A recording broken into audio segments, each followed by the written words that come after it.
Hush Your Face is coming straight to your ears. A podcast network that's changing gears, bringing fresh funky pods with a fresh funky beat. A family of pods that are bringing the heat. There ain't no stopping us. Keep coming back to us, sick ass pods that'll make you hush. www Hush Your Face. www Hush Your Face. www.hushyourface.com. Okay. In five, You're at the beach, Harlan? 3, 2, 1. Three,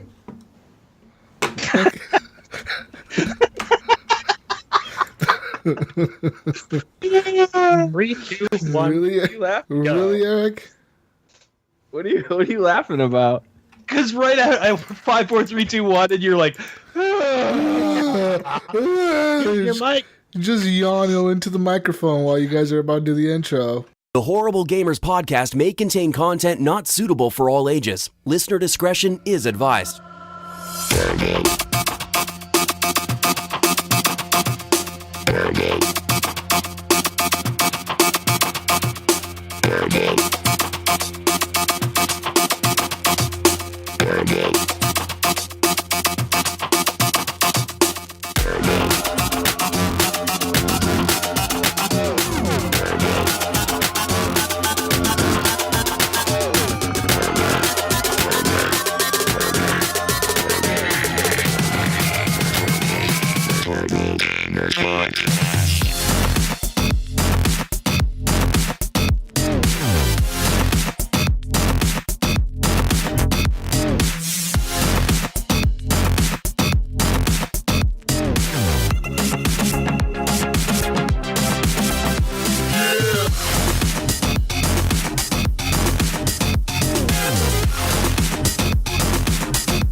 Welcome, ladies and gentlemen, to Horrible Gamers Podcast, show number 164, being recorded on August 12th, 2017. I'm one of your hosts, Jesus Gonzalez, also known as Jesus Walks a Lot. Today, I'm joined by the entire HGP crew, starting off with the great West Coast, the best coast, my friend Henley Merrill, also known as Gunny Chief. Welcome back, Gunny. Good evening, gentlemen. Good evening. Yeah, welcome back. Here. Welcome back. Well, I appreciate you being on the show, man.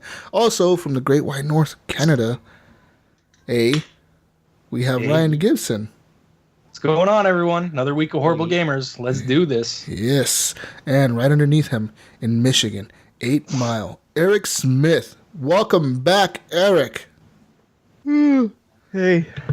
Oh, Yawning Eric. really? The yawning Eric. That was joking.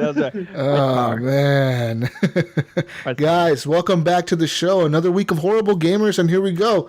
Guys, if you want to follow us on Twitter, you can, or gals, at _Horrible Gamers. Also, you can leave a voicemail at 971-319-1421.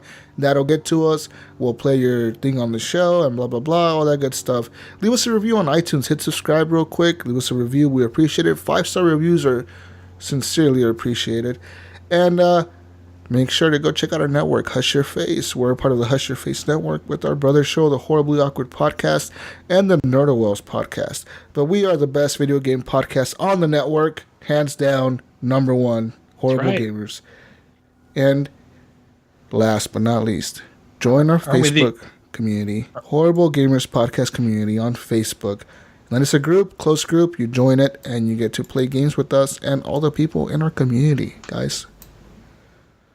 What were you saying, Canadian? What were you saying? Nothing. Good. I was going to say, aren't we the only gaming podcast on Hush Your Face? We're the best gaming podcast on Hush Your Face. You don't twist my words. We are the best. I get it. We're the best, but because we're the only. We're the best gaming We're number podcast. one. We are rated number one. Bring me down. We're the rated number one podcast on the Hush Your Face network. Guys, let's talk video games real quick. We all played video games. I played video games this week.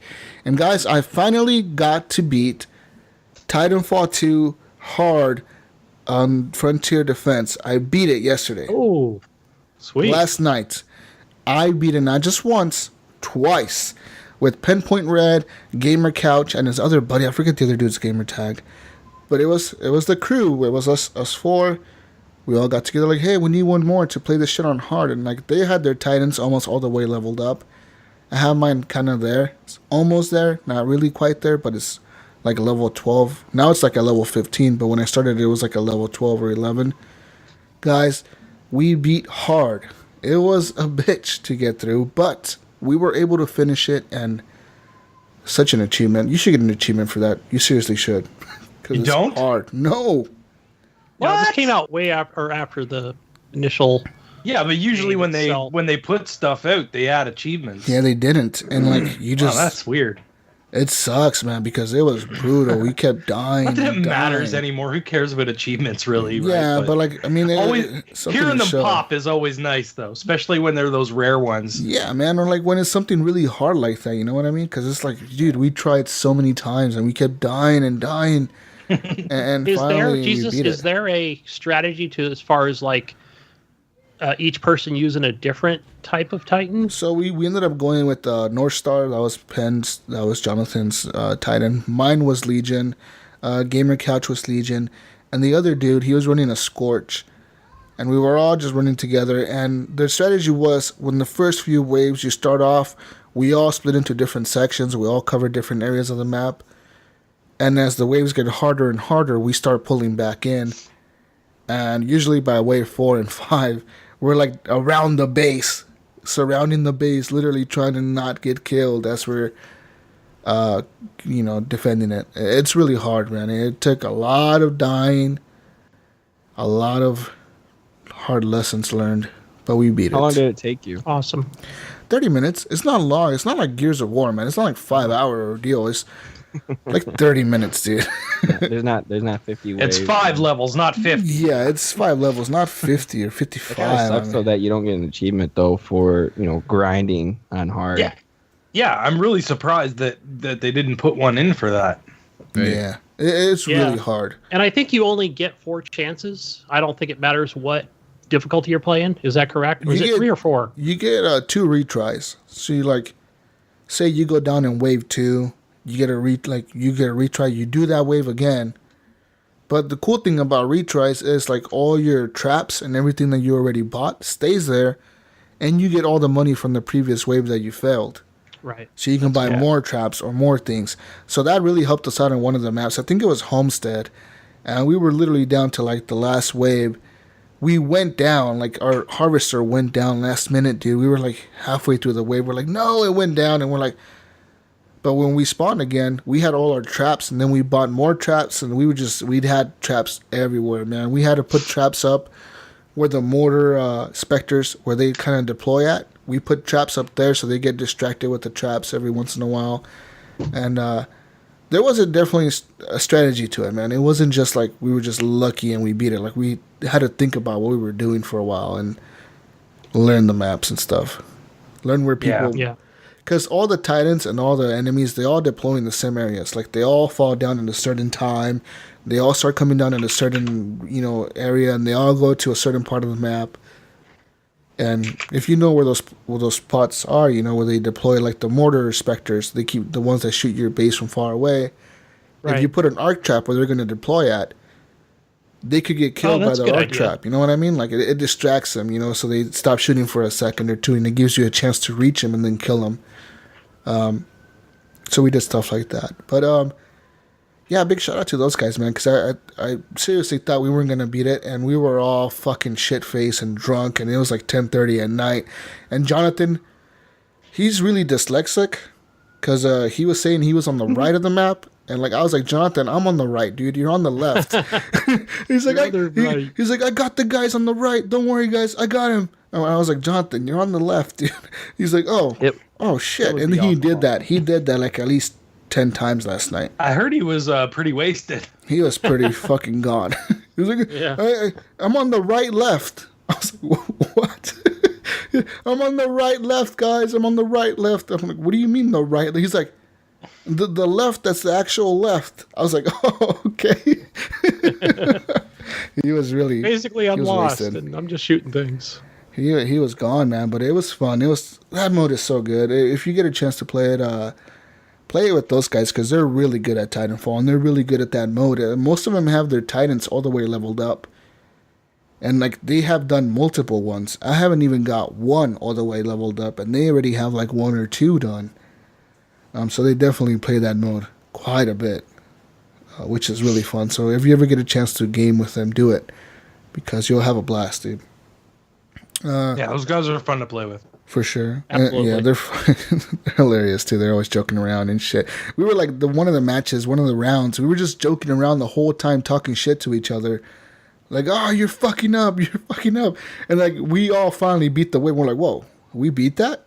We're like, we weren't even focused on the game. We were just talking shit to each other and we actually beat that. And we're like, all fucking laughing about it because it was just bizarre, man, how we were able to go through it last night.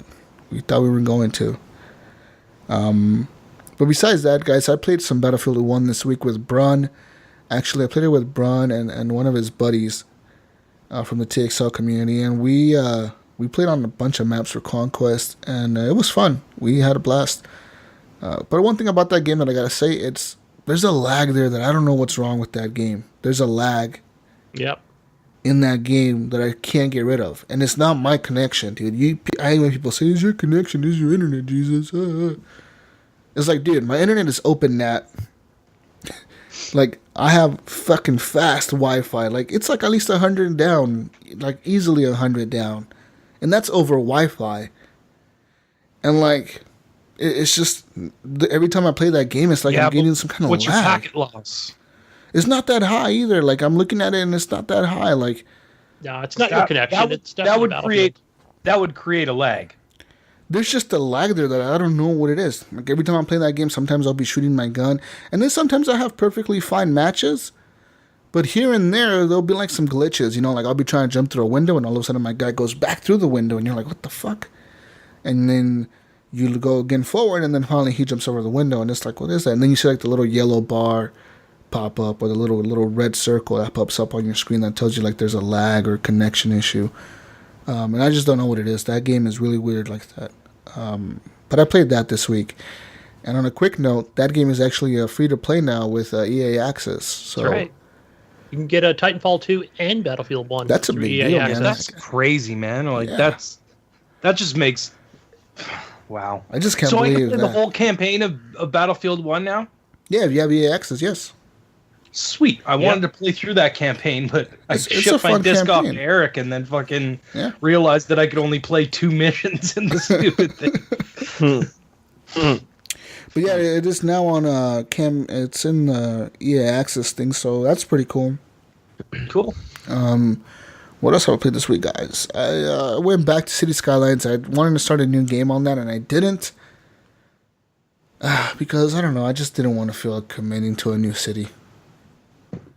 Do I it, man. don't want that commitment. I don't want that commitment, Gunny. I just don't want it. What? I mean, you don't have to play on the one city and create it and just keep it going. Then it's going to get stale. Just start a new city. No, Unless you it's really just- love the one that you have. I love the one that I have. It's a perfect city, but it's just not growing anymore. That's going to get to that point. People are going to Jesusopolis. die. Jesusopolis is going to die. Oh, man, but there's that. Overwatch 2, guys. I played Overwatch with Snyder and CFC Leo. What? Overwatch 2 came out? No, What? Overwatch. I played that with Snyder and CFC Leo, guys. And we actually played Lucio Ball, or whatever the fuck that thing's called. It's, I've like heard that's of that that. Rocket League thing, right? Yes. It's like Rocket League with Overwatch characters. It's hard. yeah. It looked yeah, cool. We got our asses kicked. Like, it's not. We didn't just lose, guys. We lost like 7-0. It was Yeah. like you're getting destroyed. There was no chance. There wasn't even a chance of a comeback on our end. And then finally we went to play normal Overwatch, and we had fun. Like, at first we were stuck with these guys that they were just destroying us. They were playing really well. You can tell they were all in a party because they were all kind of communicating and working together, healing each other and doing all that stuff. So we backed out of that lobby. We got into a new lobby, and we were actually doing pretty good. I mean, there was only 4 of us. It would have been better if we would have had the full 6 or the 5, at least. It would have been a much better matchmaking session. But hey, man, we had fun. And then CeeLo joined us there towards the end, and I had to go. But yeah. So tell me about this new, or is that a new mode, this Lucio Ball? Yeah, it's called the Summer Games. So basically they have it from August 8th to August 29th. And you basically, it's like Lucio. It's like Lucio Ball. It's just like Rocket League. You use three versus three. And you're all Lucio, you know, the character Lucio, the guy that has like the speakers. And you're like, hey, turn it up or whatever. Like, you're him. You're all him. And the point of the game is to score the ball into the net, into the enemy's net. And it looks just like Rocket League. The way the arena is set up, it looks like Rocket League. And then you have these little jump pads. You can like jump on this pad and it launches you up pretty high in the air. And it do all that. It's pretty good. Sweet. Is there other game modes to the Summer Games, or is that the only one? I think I saw a few other ones, but I think that's the main one. I'm not sure. I didn't try any of the other ones, but I know that's like the main one that's featured because it's like right there in the middle of the screen.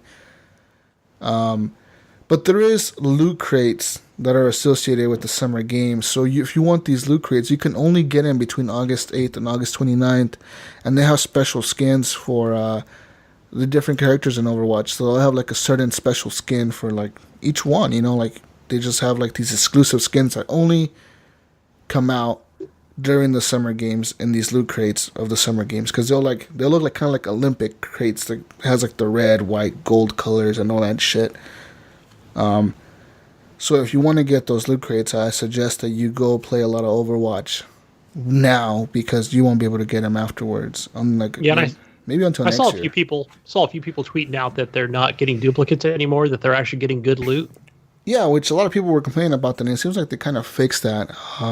So we'll see. I got his pretty cool skin yesterday for Doomfist.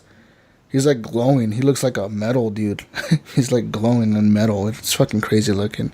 But yeah, that game is fun, man. Overwatch is like an addicting game. It's like a game where you're just like, one more match. And you're like, oh man. Next thing you know, it's like 3 hours have gone by. Sweet. And then last but not least, I played with Brink of Eternity. We actually played Call of Duty Modern Warfare.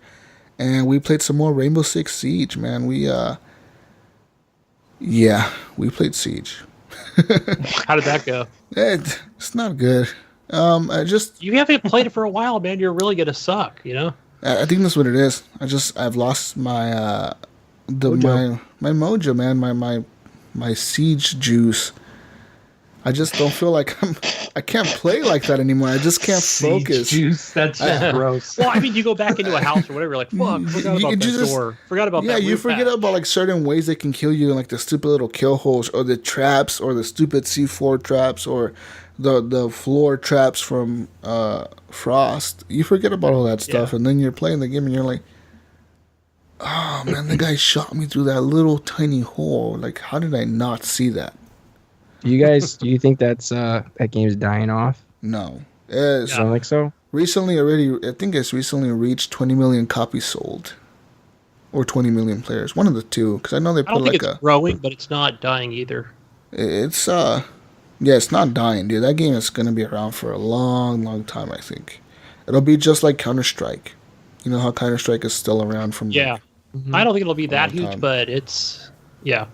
I think it could be that huge, because the game is fun, man. Like, if you really get into the game with a good group of players, and you're all coordinated, and you all know what your character does and what you're supposed to do, and you're all not running and gunning, and you're all kind of like, all right, watch the corner, you know, I'm taking this window, you know, okay, cover me. And like, all that works so well.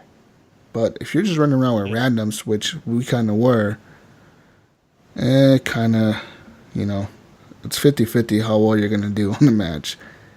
Right. You know, because you're not calling out people, and your friendlies are not calling out people, and sometimes people don't wear mics, and you're like, come on, man, put your mic on. At least tell me where you got killed from, you know?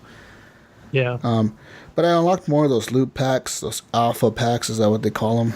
And there's nothing in there really, man. Just dumb skins, and yeah, there's nothing special. Like, those packs are really, really bad. I thought they were going to be much better. I thought they were going to be like Overwatch loot crates or something, but totally not like Overwatch loot crates. They're just bad. But I mean, whatever. It's for the people that play that game, right? So yeah, pretty much. Play it all the time. Yeah. Besides that, I haven't played much else besides Call of Duty with Eric today. Yeah. We played quite a bit of Call of Duty, huh, Eric? Yeah, we did. What? We could have got another hour in, but no. So Eric, how did you like that? How did you like the new Call of Duty Modern Warfare remaster? This is the first time I think you played it online, right? Yeah, I bought it the other day, and I like it. It looks great. It sounds great.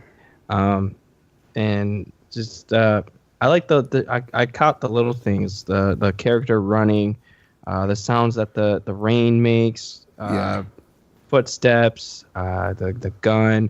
Everything sounds really good. Everything looks good. It's definitely, I mean, I may have lost my touch a little bit on the game because I'm definitely not as good as I used to be. So it's a bit of a learning curve again, but I'm sure I'll be able to get back in the swing of things, and I'll definitely keep playing that because that's the Call of Duty I like. I like just run and gun, no jetpacks, just run and gun and whatever and shoot no people. wall running. Yeah, no wall running. No gravity grenades. The worst thing I have to deal with is a bunch of campers, and At least I'm you fine can with kill that. them, right? At least you can kill them somehow. Yeah. Yeah. But no, I had fun playing it, and I'll definitely keep playing it more. Wait, I want to see what your reaction is to running through the campaign again, because I ran through that campaign when I bought it, and I just had so much nostalgia, dude. Just some of those missions are so iconic, and you're just like, wow, this mission was amazing. I can't believe, like, I missed playing this mission. You know, I miss watching this cutscene or whatever. Like, it's gonna be interesting. I'm definitely interested in seeing how the campaign looks. It probably looks great. It does. So I hope they do this with Modern Warfare 2 or or make a new Call of Duty Modern Warfare game, something like a modern aged Call of Duty. Not future. Not future. No, just do a modern aged Call of Duty. I know they're doing the World War II, which is fine. It's cool, but I like the stuff that's now. I like modern age stuff.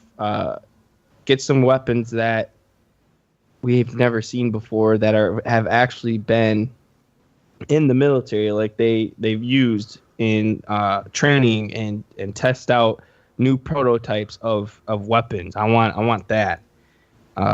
Because like there's a gun that can actually the military has. I don't think they're using it, but it can curve. It can turn on a corner, and so you can see it. Yeah. You can see what's on that other side, and that gun also turns, and you can shoot everything on that side.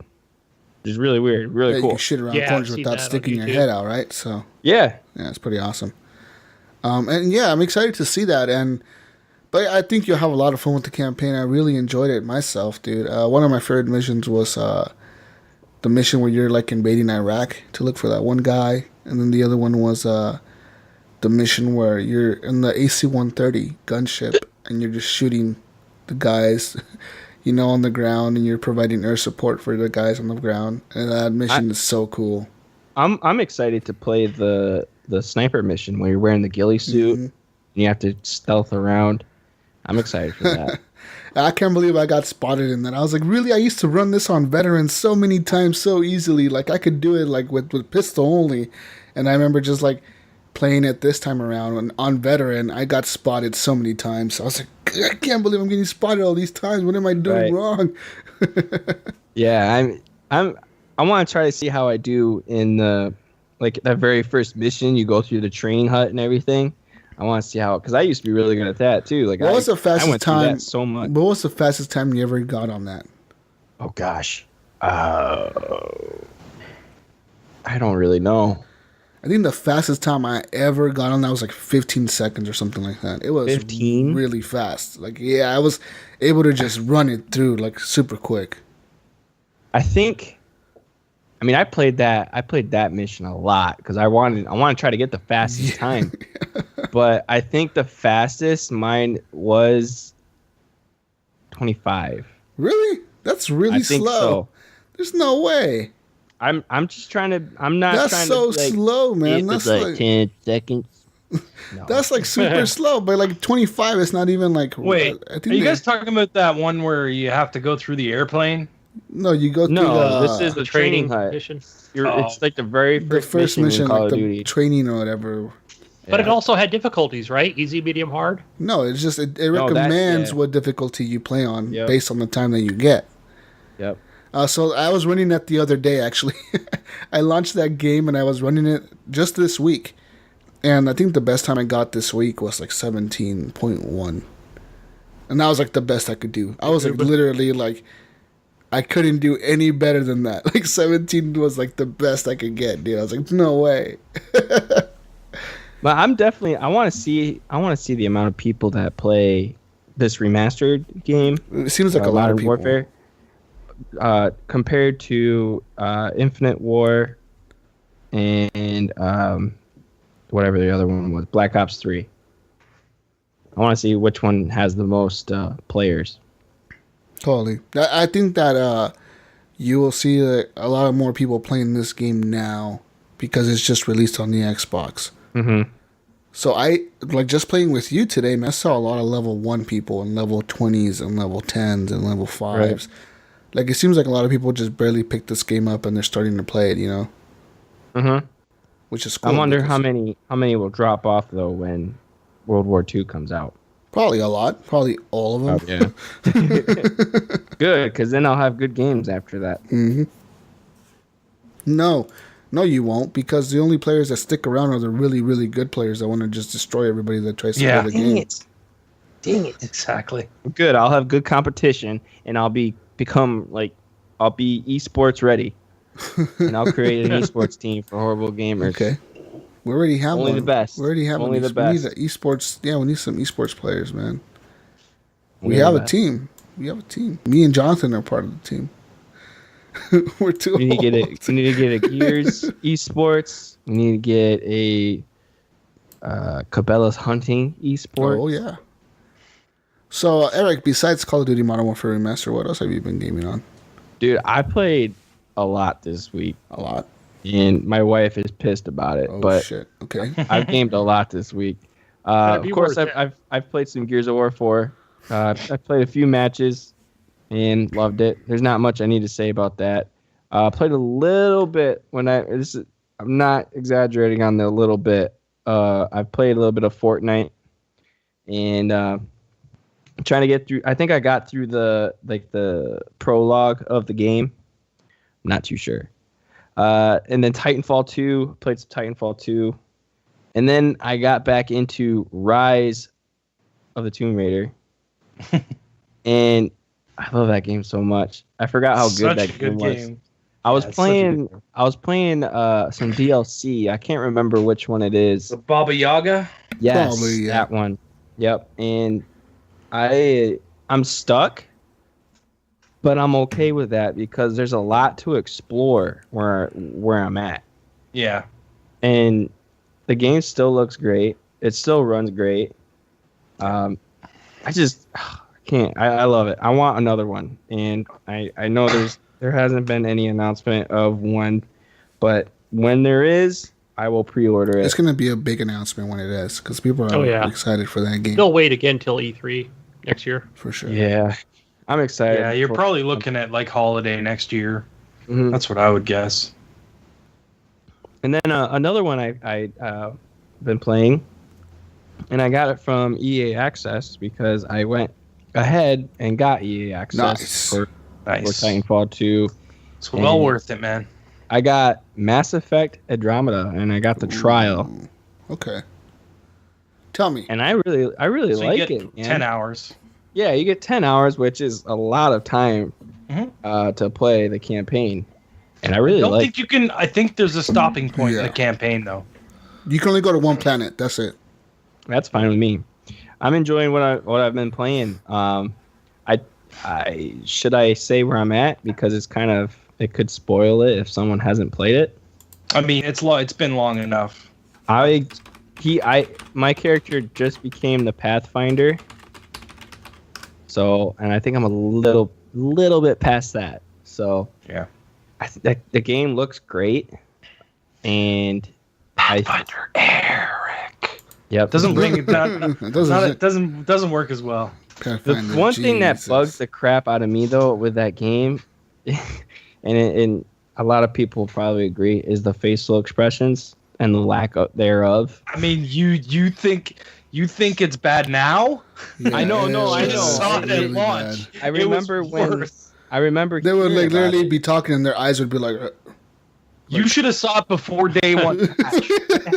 I had that game early, and it was fucking really bad. It was bad, yeah. No, early access, it was bad. I'm still trying to get the hang of the game because I've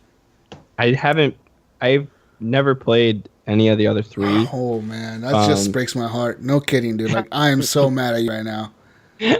Call yourself a gamer? Totally, dude. You cannot. Yeah, you're missing out on like, dude. Commander Shepard, dude. That dude. Oh man. Do you get to play this game? Do you get the backwards compatible games You from do. You do. EA Access? Yes. Yeah. Yeah, I saw Yeah, those. you go back. Just go back. Just you know what? Skip number 1. Buy the DLC that lets you play through the little comic or whatever. You see the story, and start at number 2. Yeah. Yeah, one is Definitely rough. started 2. One is rough. Yeah, from like playing it backwards compatible. games. 1 is really old. 2006, right? 2006, 2007. But yeah, if you're enjoying Andromeda, I would say go back and play 2 and 3, man. 2 and 3 were definitely worth your time. But it's not gonna look as pretty as it. 3 doesn't look as bad as you think it does. Forget about the P. No, but it's not bad. It's still pretty good. Yeah. Yeah. 3 looks intriguing. I mean, I've tried playing just Who's Mass also, Effect man? 1 multiple times. Yeah, 2 doesn't grab my attention. The best. 2 is the best. 2 is the one. best. Yeah, it has like the Absolutely, hands craziest story and the craziest, coolest things happening. And But prepare yourself for like 60 to 80 hours per game. it's a big Yeah. game. I think Yeah. 2 took me 60 And And hours. that's I don't have the patience nor the time to dedicate that Dude, into a. Mass Effect series has always done that to me. I get like 30 hours and then I come back to it and then I come back to it and I finish the game and I'm like, oh, I was that close to the end? Every single time I play Mass Effect, that happens to me. Did you do it for this one? I actually am probably about halfway through and I haven't touched it for a while. So I was actually finish it? going back to it like recently. So I might end up playing it again soon. Mm-hmm. I need to But go yeah, play this game. I only got about an hour in on EA Access On what? On Andromeda? and on Drana. Yeah, You're killing. You're serious? You only got 1 hour in? that's it. That's as far as I got. Jeez, man, you're missing out on like one of the best games of this year. Mm, As much as people say it isn't, that game was really fun, dude. I fucking loved it. No, I think I just got another game just from the and of course the mixed reviews. Let me tell you how many days I from- played this game. I played it for 3 days, almost 4 days. I got 3 days and 22 hours into it. Jesus, we know how much you played it. We're on the show with you. It's like 80 something hours of gameplay, and that was like 90%, I would say like 98% single player. Yeah. And I just want a big shout out real quick to Tom Taylorson because he was on our podcast. Well, I did a podcast with him and Sean and the chick who did Vectra in Andromeda as well. So Tom Taylorson, Eric, is the Pathfinder character that you hear in the game. Yeah. He's a really cool guy. We got a podcast with him up on our feeds, so look for that, guys.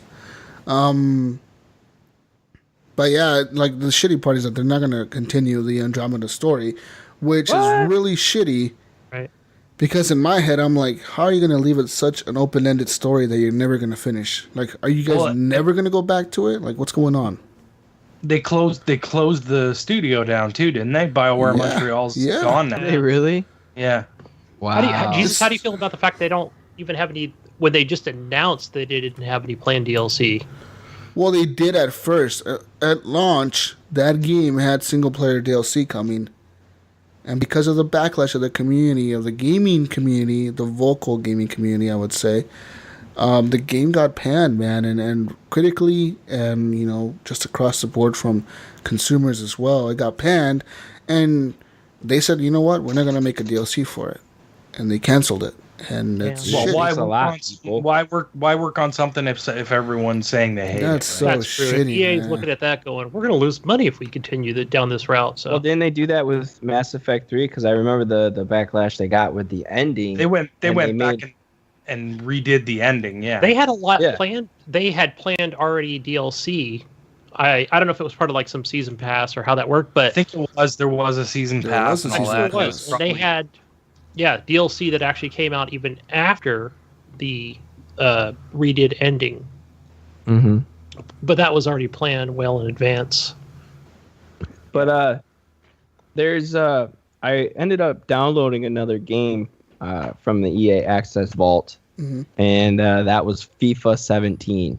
Oh, wow. Really? I wouldn't see you Yeah, playing FIFA. I've Where's always Paul? wanted to play a FIFA game, but I've always been scared because it's kind of difficult and I suck at it. And This is the one with the story mode in it, right? yeah, that's Apparently the the one with story the story mode's mode. supposed to be really good. Apparently, I mean they're implementing it in Madden now, so it's Yeah. got to be good. The last time I played a FIFA game was FIFA 2000 on my PC computer, on my little Windows 2000. Yeah, it's FIFA 2000, and that was the last time I played a FIFA game. So I'm kind of looking forward to playing. And if anyone's got any tips or tricks, let me know. I would greatly appreciate them. CFC Leo, man. Leo was him always up. playing. Yeah, it. I seen that he commented on it, and he told me to hit him up sometime, and I definitely will, because I really don't know how to play that game. I think he'd be a good he's instructor. good. Him and his brother are always playing. He's a soccer fan, just in general. I think he goes for Chelsea club, but he plays that game a lot. He was playing it online the other day, actually, with the 4-player mode, where it's like 2 versus 2 on teams. Yeah, so he was playing that the other day. It was pretty interesting. That's it for me. Awesome. Being interested in that game mode that you said about FIFA, Eric, are you interested in the new Madden 18, with that new No. mode in it? No. See, I don't know had about that game. in the vault. I had it highlighted, and I was thinking about downloading it, but I just don't care. You should download Madden 17, and I'll play against you. Oh No, you gosh, 1v1, bro. you do destroy this. me. I remember. You need to bring. I remember Captain Hook tried to tell me that he could beat me one time. I remember fucking that. destroyed him. That was back in the day, you guys. I remember you talking about that on the podcast. He was like, I'll beat you, Jesus. I'll beat you. You sound just like him. I think he scored he didn't even score. I think he maybe scored a field goal, if that. I had 47 points. Dang. Yeah, that's pretty good. All right, so Gunny. What have you been playing? I've been playing more City Skylines. I'm just addicted to that game and the mods associated with it. So I kind of I like starting a new city and then going, okay, I'm gonna add all these mods. City Skylines. And yeah, I'm just geeking out over this game. I don't know why, but It's fun. yeah, I played a little bit of that this week. Nothing special, but also as of last week, from last week's podcast, I bought Fortnite. Yeah. So you played it Yeah, I think I'm only about 3 hours into it. And in 1 week, 3 hours. I know. Well, I work during the week, so Oh, excuses. You game probably like 40 hours a week. no, maybe 10, maybe 20. Who knows? But yeah, I didn't get far in Fortnite. Just who did I play with this week? No, I haven't seen you guys playing it. No, I played. You were on another party, weren't you? And I think I played a little bit with Harlan in the chat. Who else was there? Shit, I can't remember who else was in the game, but yeah, so far it's good so far. 3 hours. Is he past the tutorial, Ryan? Yeah, he It's should not. be. If he was playing with people, then yeah. Yeah, I think I'm at like 310 or something like that. Like whatever, however it's got that story mode set up where, it's episode 3, level 10 or something like that. So the one thing I can't figure out is like when you go back to your fortress, it's kind of telling me I need to finish the campaign first. So I don't know if I have to go back into the multiplayer. No, you can go in. You can go into that fortress and build, but you have to progress in the campaign further before you can do the next storm shield. So you can go in there and just like set up buildings. Like if you wanted to build towards your next spot that you're gonna defend, you can build towards that, set up camp, and then like go back to campaign until you reach the point where it tells you you're gonna play like Storm Shield 2 or 3 or whatever the next one is for you. Okay, I wasn't sure if it was going to tell me like, okay, you can go back and play Storm Shield. It'll be your next mission when you're able to do that. So I see. Yeah, so for the Storm Shield, I've only just played single player, but I noticed you can actually get a team going as well. Yeah, so that's cool. Yeah, it's better if you get a team going. Yeah, but I was watching Wingman play today and looked like he's, well into this game. So I like the weapons that he has, especially that shotgun, man. That thing looks really cool. Yeah. That automatic shotgun. But yeah, I don't have too much to say about it because I haven't played a whole lot of it. Oh, played with Vengeful Jedi. And yeah. So yeah, we're just out there building the fort. I let him, he wanted to do the building. I'm like, sure, go ahead. I'll just go out and collect resources. Yeah. So the other game I played was, we'll talk more about this when Ryan talks about it, and that's Hellblade: Senua's Sacrifice. Because I know you said you've completed it, and I'm only a couple hours into it. I'm excited to hear about that game because from everything that I hear about that game, it's a good game. Game is the bomb. Oh my god! Exclusive to PlayStation on consoles and PC on Steam. Yeah. Thank you, Steam. So yeah, when talk about what you've been playing, Ryan, we'll talk more about it. Yeah. But other than that, that's all I've been playing, guys. Awesome. Canadian, tell me about Hellblade because I want to hear about this game. Guys, this game is the fucking game of the year, man. It looks beautiful. I'm telling you, like, this game, it looks gorgeous. It's not, like, super, like, you might call it a walking simulator, you know what I mean? Because you do a lot of walking and you're paying attention to your environment. And then, like, when Gunny, like, the most frustrating thing that's happened to me is to watch Gunny play this game. I'm watching his stream and I'm screaming. I'm just like, Gunny, no, turn around, go the other way. No, Gunny, no, look through the gate. Look, no, don't go around the gate. Look through the gate, Gunny. It was fucking. I'm sitting here like just getting so frustrated with Gunny wandering around and not knowing what the fuck he's doing. But I understand because I did the exact same thing. Like when I was streaming I just wanted to do a little stream just to show people the game, and I got stuck. Like basically the time that I streamed, I was stuck. As soon as I stopped streaming, I wasn't stuck anymore. I found my way through and I was good. But there's some things in this game that are gonna tie you up for a little while where you're like not really sure what's going on, and then you kind of have to just figure it out yourself. You know what I mean? Like you just all of a sudden you'll walk past something and hey, hang on a second, and then like the gates, for instance, it doesn't tell you anything about the gates in this one area. This is the area that Gunny was in when I was watching him stream. But if you look through these gates, certain parts of the landscape will change. Now, if you walk through the gate, that landscape stays changed, so now you might be able to access a new part. Like, this is kind of spoilery. I don't know. It's kind of a puzzle that Gunny was doing. It's only a little tiny piece of what that area is. But for instance, there's this area that you got to go into to get to another gate. So if you're looking through one of the gates, you can see, or there's a wall there. If you look through the gate, the wall disappears. So then you can walk into this section, cross the bridge and walk back into this section, go in there and open up a gate that you couldn't open from the other side, so you could only open it from that side. Now, Gunny couldn't figure out what to do after this, and this was part of the me like screaming and being frustrated at Gunny about fucking streaming this. But anyways, so he couldn't figure out that he was supposed to go back to the gate and put the wall back and then go back through the door to go up and across the bridge, because the bridge would be there if the wall was there. I totally forgot about it. It didn't even dawn on me. So he ended up wandering around, and I'm like typing into the fucking Twitch. I'm like, no, Gunny, turn around. But so that's like just a small kind of puzzle that you would come across, right?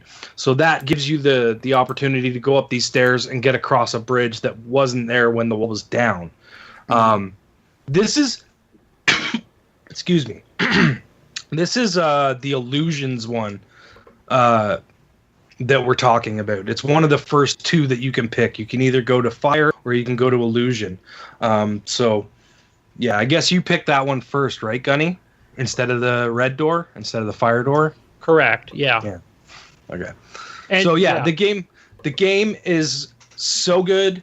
The audio in this game is freaking amazing.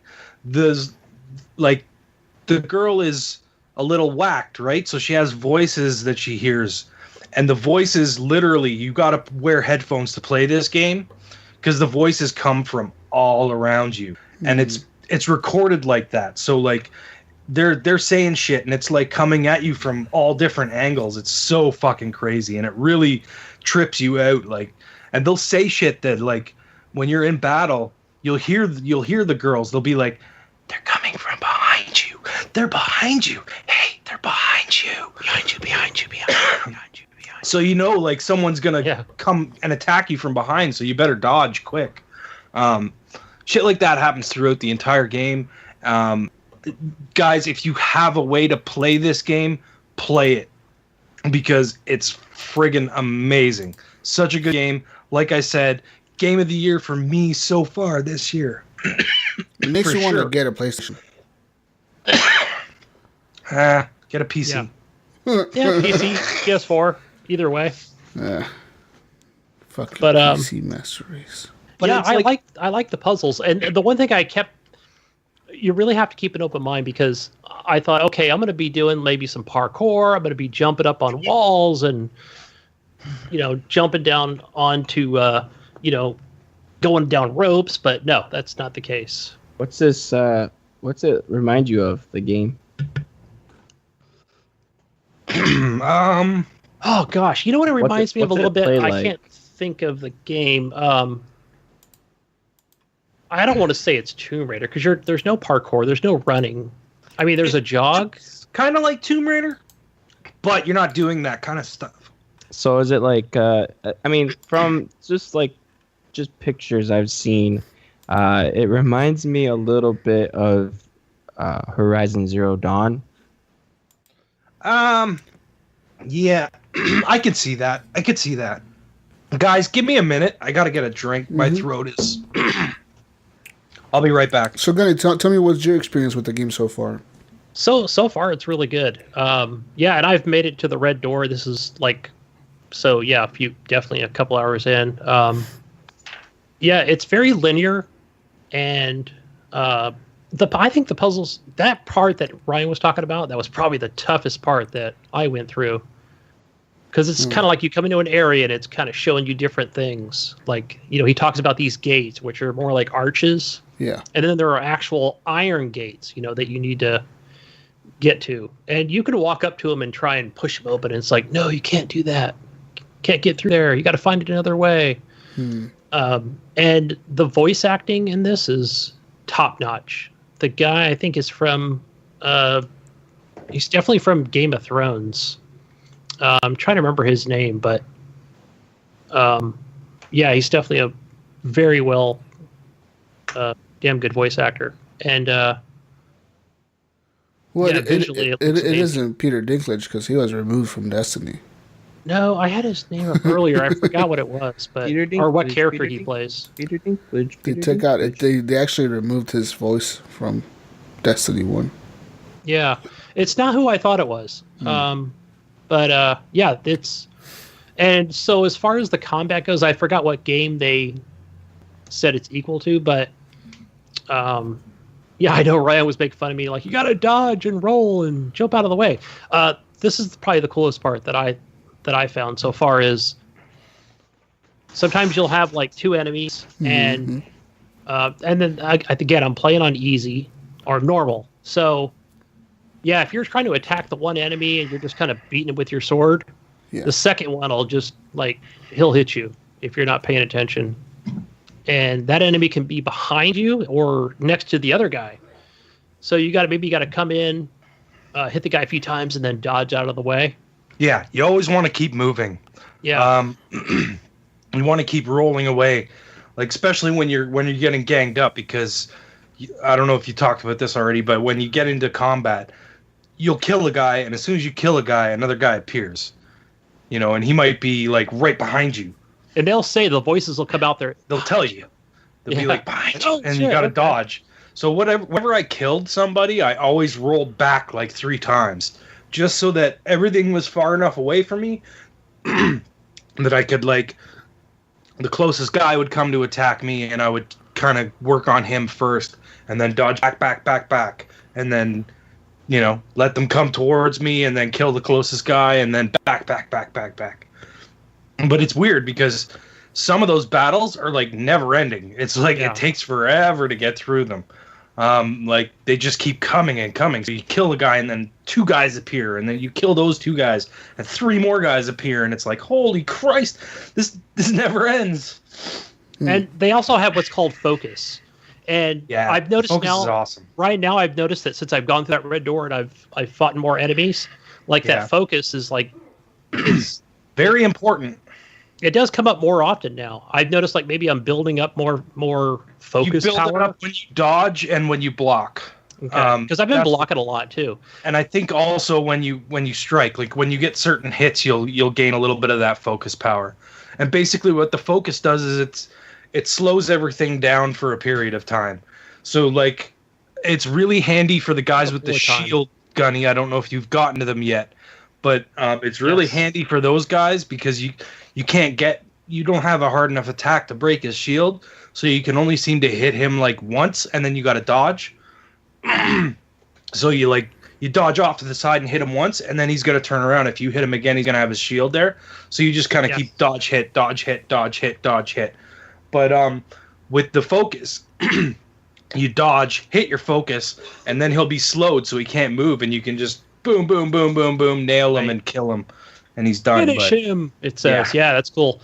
The other thing that you taught me was you could actually use the LB button and run at them and attack them with either your X or Y button. That came in super handy, especially when your focus is on, Gunny.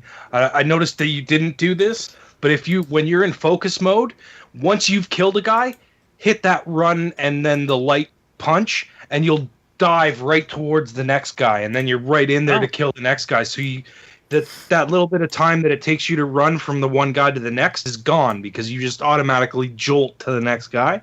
I see. So you can get through them a little quicker. Yeah. And the other thing I think that's really cool about this combat is the fact that I was telling you this in the chat on Steam is that I think they're learning your attack moves as well. Because if you can just keep running up and trying to kick them or slash them, they're going to be like, oh, we learned your moves. So they tell you that. To block. The voices tell you that. They're like, they know what you're going to do. So that's cool. They make you change it up where you're not going to use the X button to slash. You're going to use Y for a heart attack or B for a kick. So it's like that game, Lord of the Rings game, Shadow of Mordor. Yeah, where when the enemies kill you, they kind of learn the way you fight, and they're like making fun of you, like, "Hey, I know how you fight now." They basically learn how you fight. Kind of, but it's the voices in your head that are telling you, like, hey, that are telling you, these guys know what you're up to. So what's up with the voices in your head? Are you some kind of crazy ass person or something? Like, are you psycho? Basically, what it is you're tripping on acid. This girl's husband or boyfriend or whatever was taken away from her by the what gods were they? Gunny, help me out here. Greek gods? Norse gods. The Norse gods. Okay. And she's like this Norse warrior, I guess. She is like she's grown up and trained with this boyfriend of hers, and she's this warrior or trying to be a warrior, I guess. And she was really impressive and all this stuff, right? Like everyone was impressed by her. Yeah. And the Norse gods take her boyfriend away and kill him or something, and she goes to hell to try and find him and save his soul. This is the guy. This is the guy that sounds like a pirate. That talks like a pirate. The guy that kind of appears once in a while. No, that's a different guy. Okay, that's not her. Wait, I can't remember. No, that's not her. That's not her. That's not the guy she's after. No, I thought that was like that's one of the guys she sees in her head. That's one of the people that's talking to her. Yeah. But dude, like, you just need to play this game. It's hard to talk about this game without spoiling things. That's like, but it just needs to be played. If you're a gamer and you enjoy gaming, this is a game that you need to play. Find a way to play it because it's well worth it. And I like puzzles where it's gonna have you look at it every aspect of the landscape. So yeah, makes you appreciate the artwork. You kind of wander around sometimes trying to figure things out where you're like, I don't know where I'm supposed to be. And it doesn't tell you. It's not gonna, there's no arrow pointing to what destination you got to go to. You just got to figure it out. Like there is times where you will get stuck in this game and not really know what you're supposed to do. But eventually you'll figure it out. You know what I mean? Like, yeah. Sometimes it takes a little thought. You gotta stop for a second and go, okay, like wait. What is different about this? What is changing? And listen to the voices, because the voices give you hints. Listen to those voices inside your head. Yes. Well, the thing is you have to choose what you listen to, because they'll be telling you one thing sometimes and they'll be telling you another. Like, there's always two voices, right? There's a voice telling you, you're never gonna make it, you're never gonna make it, you're gonna die. And then there's another voice going, no, you can do it, you can make it. This game sounds like creepy. It is it's super. I like the one where you come up and you go to this certain place and you go to open this gate, and the voices in your head, the one is going, you need to find the other way around. The other voice is going, you can't open the gate. Like it's mocking you. So it's like angels. It's like the angel and devil. And over your shoulder. They're like whispering, like, "Hey, you suck." Hey, or you're going through like this cave. Well, kind of not really so much of a cave, but more through a walkway through a mountain, and it's like, go watch out. It's like it's making your skin crawl. Yeah, it does. Really It literally, like I said, it's biodirectional audio, so it's coming from all around you. You have to wear fucking headphones to play this game, because like it just really, really, really makes it that much better. You know, the immersive audio brings you into the experience. Like I played this game straight. It was in 3 sittings, but the first sitting was for about an hour, and the last sitting was for about maybe 45 minutes. The rest of it I played Friday. Like, I just played straight through this game. Like, I loved it. I thought it was amazing. Now, it's only like 6 to 7 hours in and around there, 6 to 8 maybe. But it's only $30. It's not like it's a full price game. And for what you get, it's worth $30. Best $30 I spent on games. I'll say that much. Yeah. So, anyways, just play this game, because it's thumbs up. This makes me want to get a PlayStation 4. God. Don't you have a friend that you borrow one off of or something? I do have friends that have PlayStations. I'm gonna borrow one. I'm gonna borrow Jonathan's PlayStation. Jonathan, send me your PlayStation and just buy Hellblade on it so I can play it. I'll give it back to you in a week. So he has to buy it too. You won't even buy it. Well, yeah, it's his game. Jesus. Shit. You buy Hellblade for him, and he let me borrow his PlayStation. And he will let you borrow his PlayStation. How about that? I don't like that. Fuck, I guess I will buy Hellblade digitally for you, Jonathan. If you let me borrow your PlayStation. Oh, then there you go. Digital only, I'll buy it for you. Because I thought about buying it for PlayStation, but I was like, I'm going to buy it at the store. Mm-hmm. Like, I was like, I'll buy it on disc. That way, if I want to trade it in. Yeah, no, you can't. So. Not bad. So I'll definitely be trying to check that game out some way or another. Yeah, I'll get my hands on it. And it's definitely worth playing. But yeah, but just looking at the screenshots and everything, that game looks beautiful. I can't believe, you know how many people made that game? 20 people. Oh, really? I didn't know that. A group. It's an indie game. A group of 20 people made that game. Okay. They probably the same people that did Odyssey to the, what the heck is that game called? Oh, Odyssey to the West or whatever. Fuck, I can't remember the full name of it. No, not Lost Odyssey. I know what you're talking about. This is what that game reminds me of. Odyssey to the West. Enslaved? Enslaved. That's what this game reminds me of. That's what I was trying to think of. It reminds me of Enslaved a little bit. Enslaved. It's the same people. Same. Oh, no kid. Okay, that makes sense. Yeah. Ninja Theory.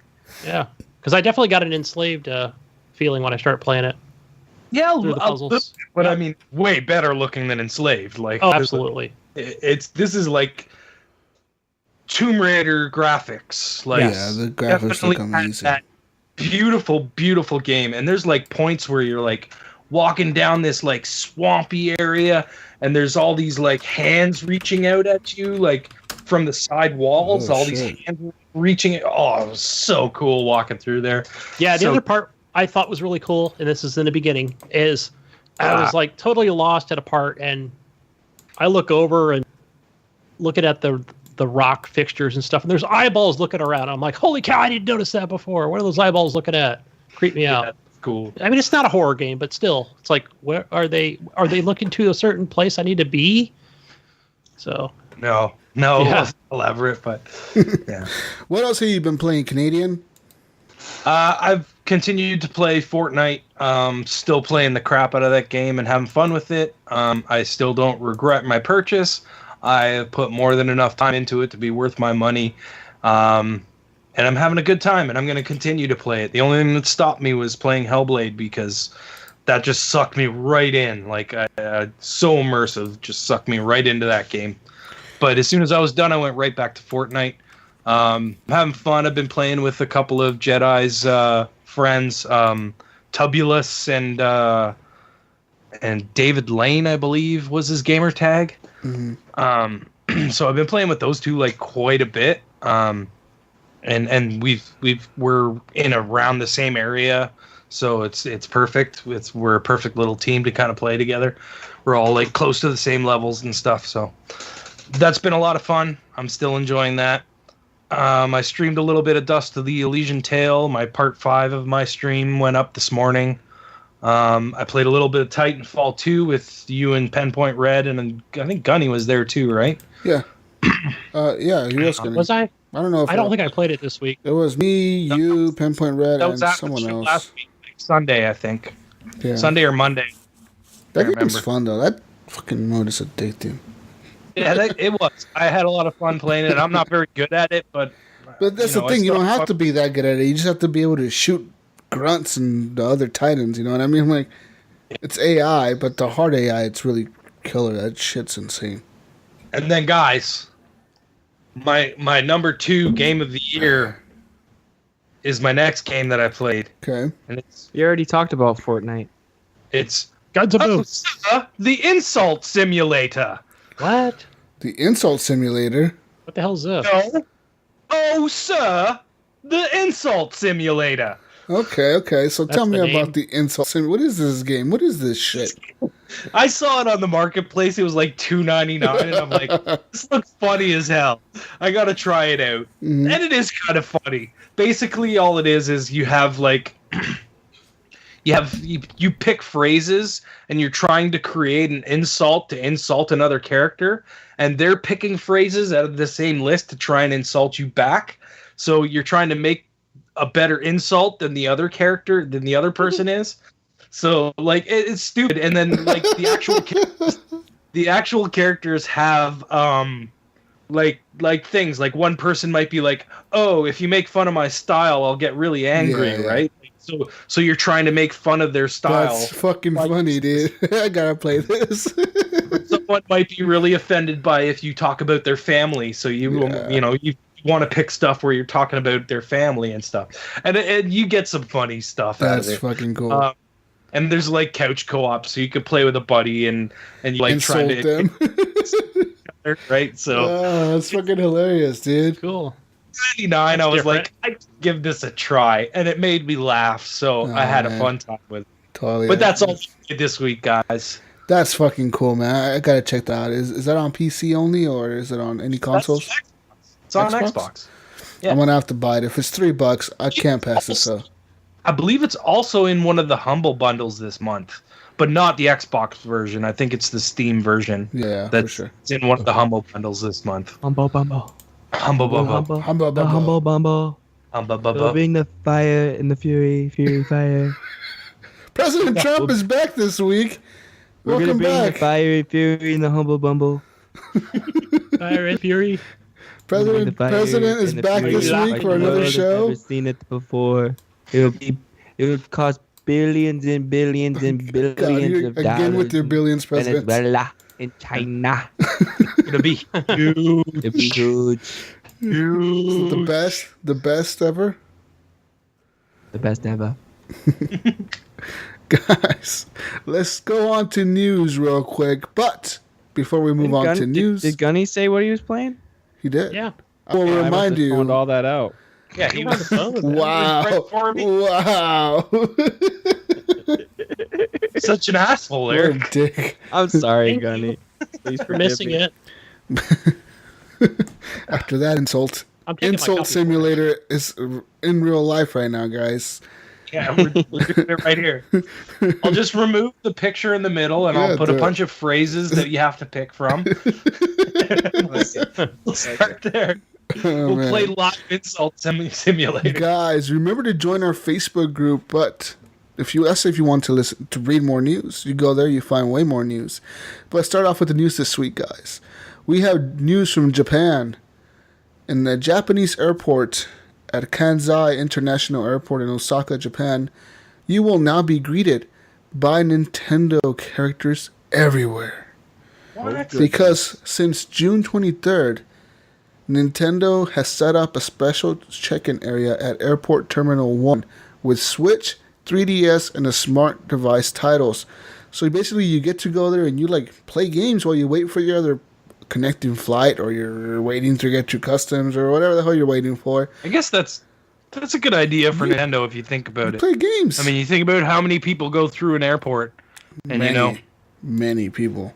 Yeah. Yeah. So they see that as they're walking through and get to pick it up and actually play it. For sure. That's a good way to get a large amount of people experiencing your product. And not just that, but besides having a branded kiosk, like a big gaming kiosk thing inside the terminal, you also will see Nintendo characters painted on the walls throughout the airport, and you will see them on the elevators, like looking like they're riding up and down the elevator, on the outside of the elevators, or painted on the outside of them. And they missed it. They should have made the fucking elevators tubes. Oh, they should and then you have. fucking come at the top. That would have been cool. But throughout the entire airport, there's banners of Mario, Luigi, Princess Peach, all the characters, except for one character. Uh-oh. One character is missing. Bob-omb, the little bomb guy with the little fuse. Oh, no bombs in the airport. No bombs in the airport. So he's out of the airport. He's not allowed in there. So he's the only character that's really missing out of the Nintendo franchises. But they have everybody, like all their main guys. So that's pretty cool. If you're flying through Osaka, Japan, send us pictures, guys. We would appreciate that for our Japanese audience. Moving on. They probably don't have any Japanese audience. We do. I was looking at the downloads, actually, and we have Japanese audiences. It's there. We have people there. One person? Maybe, but there's people. Someone's listening to our show in Japan. So It only takes one person. It only takes one. The power of one. Power of one. dog. Hey, person in Japan, get other people listening to our show in Japan. That'd be awesome. Thank you. Yeah. Thank you. Guys, Goodbye. the creator of Metroid 2, the fan remake, is hired to work on Ori the sequel. I heard about this. Yeah. Yeah, basically he's working on the next, or is that the next Ori game coming out? Ori and, Yeah. and what's Ori the in the one? Wild Wisp or something like that. In the Yeah. Whispering Wisp. So pretty much this guy made a fan-made remake of Metroid 2, The Return of Samus. But it was removed from the internet because following the DMCA takedown notice from Nintendo, he couldn't afford to fucking fight them legally in court, and or they own the rights to it. Basically, they're like, dude, take the shit off the internet. So he had to listen. I heard that was really good too. Yeah, that remake that he did. Yeah, it was supposedly really, really good. yeah, everybody really liked it, but he got hired by Moon Studios, the people who are making the new Ori. Well, they made the last Ori game, but they're making this one as well.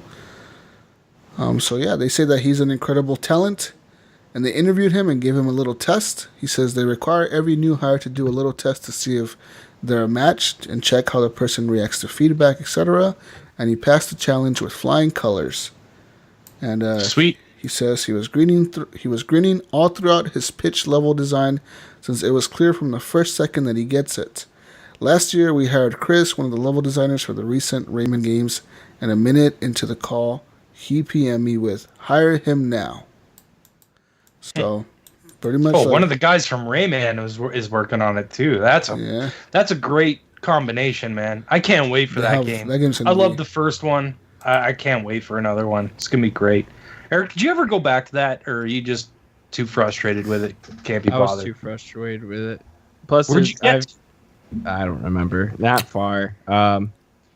Plus, there's just been a lot of other games that I've been playing that have intrigued me more. Do you like platformers, though, or are you into that kind of...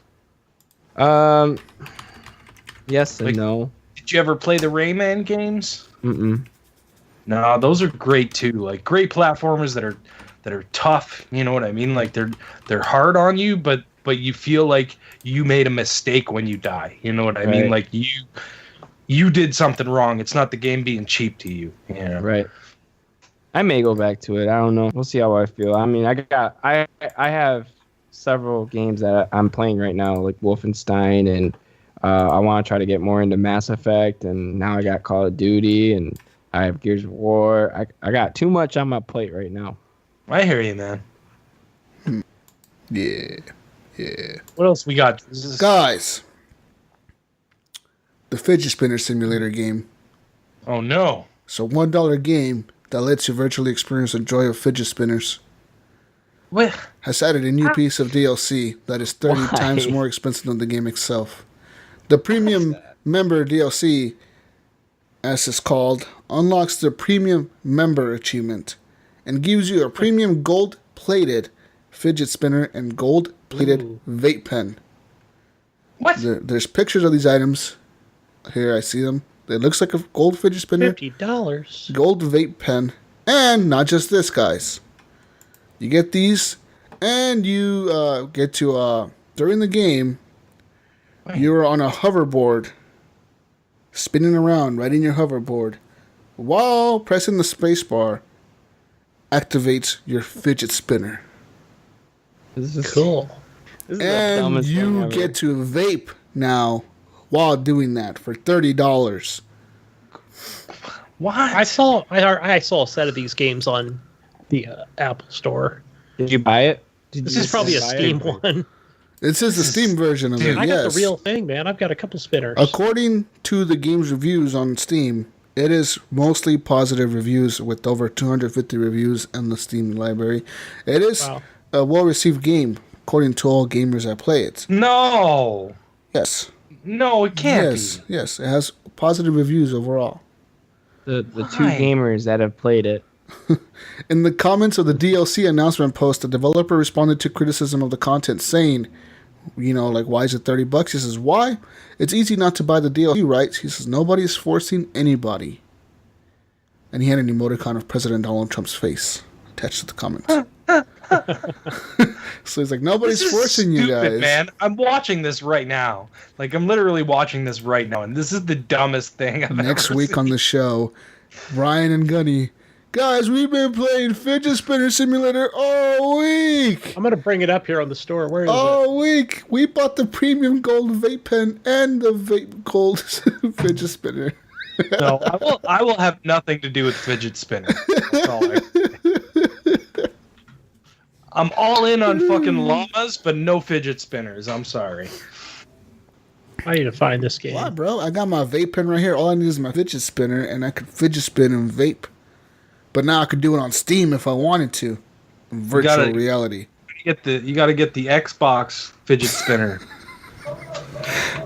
Oh man, but this is $30 DLC, guys. So pretty much, I found it. That's the point of the story here. I found it. It's 99 cents.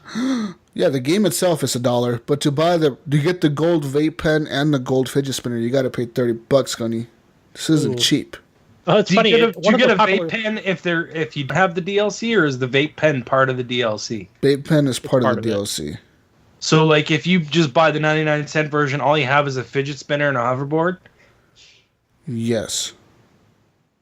I was looking at some of the reviews. Well, it does have like a mostly positive, and then you look at like the top comments, and there's like 5 down thumbs, but one of them is, "Hey, a friend bought me this game. I no longer talk to that friend." I love reading some of these reviews. What else we got, Jesus? Yeah. Gunny's about to buy it. Look at him. He's like, yeah, I'm going to buy this. I'm going to buy it. He's going to buy it. He's buying this. I'll get my review next week. Next week, Gunny. I've been playing fidget spinners all week. Next piece of news, guys. A man has sold his massive Nintendo collection to start a business. Not to start a business. I think it's more to enhance his business. Anyways, in Irvine, Pennsylvania, a massive, nearly 100% complete original Nintendo collection has been sold, guys. Nick Rodriguez, a 33-year-old collector who kept a Nintendo collection worth thousands of dollars in his closet in this Irvine, Pennsylvania home, has decided this week to sell it all to a store called Warp Zone in Greensburg, Pennsylvania. He said, quote, "I was sad to see it go, but if I could build a strong future for my family, it's worth it." Warp Zone posted a video on Facebook on Wednesday morning about acquiring the collection. In it, Kerry Williams, the shop's owner, said pieces of the collection would be up for sale at the store in the coming weeks. But yeah, pretty much. It doesn't say how much he sold it for. Yeah, that's what I was looking for. But it doesn't say how much he sold it for. But yeah. Yeah, that's weird. It's like wow. A complete collection could be worth $10,000 to $20,000. And the crazy thing, it probably be more than that. It had to be enough to buy a tow truck, because that's what his ultimate goal was for his business, is to buy a tow truck. Yeah. It says here that actually Williams, the store owner, the person who bought the collection from him, actually sold him games and helped him get all the collection that he has. You know, like she helped him get all the games that he needed. I'm sure it's a local retro shop, so I'm sure they were one of his, places to go. Yeah. But yeah, personally, he said he used to work at a tow truck company, and he decided to quit and say, you know what, I'm gonna start my own tow truck company. So he used this money to buy his own tow truck and go on with that. But man, it must be hard to let something like that go, right? Like, right? Imagine how long. Yeah, but you know what, man? You know what? If you got a family to take care of, you know what I mean. Like, what's more important? That's true. Having this collection of games that you probably never play. They just sit there and collect dust, or putting food on your plate. You know what I mean? Like, he wants to, or being able to work whenever the fuck you want to. True. Yeah, to be your own boss as well. Yeah. So, anyways, guys, moving on here to more news. What else we got? This is a story coming out of the great world of live streaming. Oh boy. So, basically, since recently Twitch has announced, it's introduced a new category into their series called IRL. In the IRL category of Twitch, You can watch people do all kinds of stuff, guys. From playing board games, to cooking, to walking around their house, to streaming themselves at their desk at work, to doing whatever they want to do. It's in real life. Twitch streaming. Anyways. Yay! Yeah, basically you get to watch people live stream their life, and you comment on it or whatever, like as they're doing it. And some people have done this quite a bit, and they're successful at it. But there's also a new culture around this, guys, where people are now targeting and harassing women in front of their live audience. Last week, following a full day at work and a torturous journey home through central London, this chick, she was blah, blah, blah. She decided to skip her Breath of the Wild stream, which she usually does like every week at that time, I guess. She decided to skip it. Instead, she set up, a stream featuring her kitchen, and her trying to complete a 1,000-piece cat puzzle for some reason. And she had metal music in the background. And so anyways, she was doing that. And basically some people started like sexually harassing her, man. Like they basically started saying like just fucking dumb shit, like just trying to get her to fucking show stuff. And yeah, pretty much like they were just harassing her on the Twitch. That sucks, man. I've seen that happen before. Like there's this girl, and you know what? She didn't deserve it, but she was she was a big girl with massive boobs, and her boobs were always like, in the camera, like right there. Yeah. You know what I mean? Yeah, like it was pretty obvious, and people would just go at her like no tomorrow, and it was really disgusting a few times. It's her fault for wearing the shirt. But you know what? You still don't need to fucking act like that. Don't act like a fucking piece of shit just because, someone's doing something. If you don't like it, don't fucking watch. Right. Like, that's what it basically comes down to. For me, anyways, that's how I feel about it. And, like, I don't condone that either. I don't think that you should be on Twitch with your fucking tits out either. It's, That's how they get their viewers, man. Yeah, I see them all the time. I can, for instance, the one girl that I actually follow on Twitch is Elspeth. Yes. She's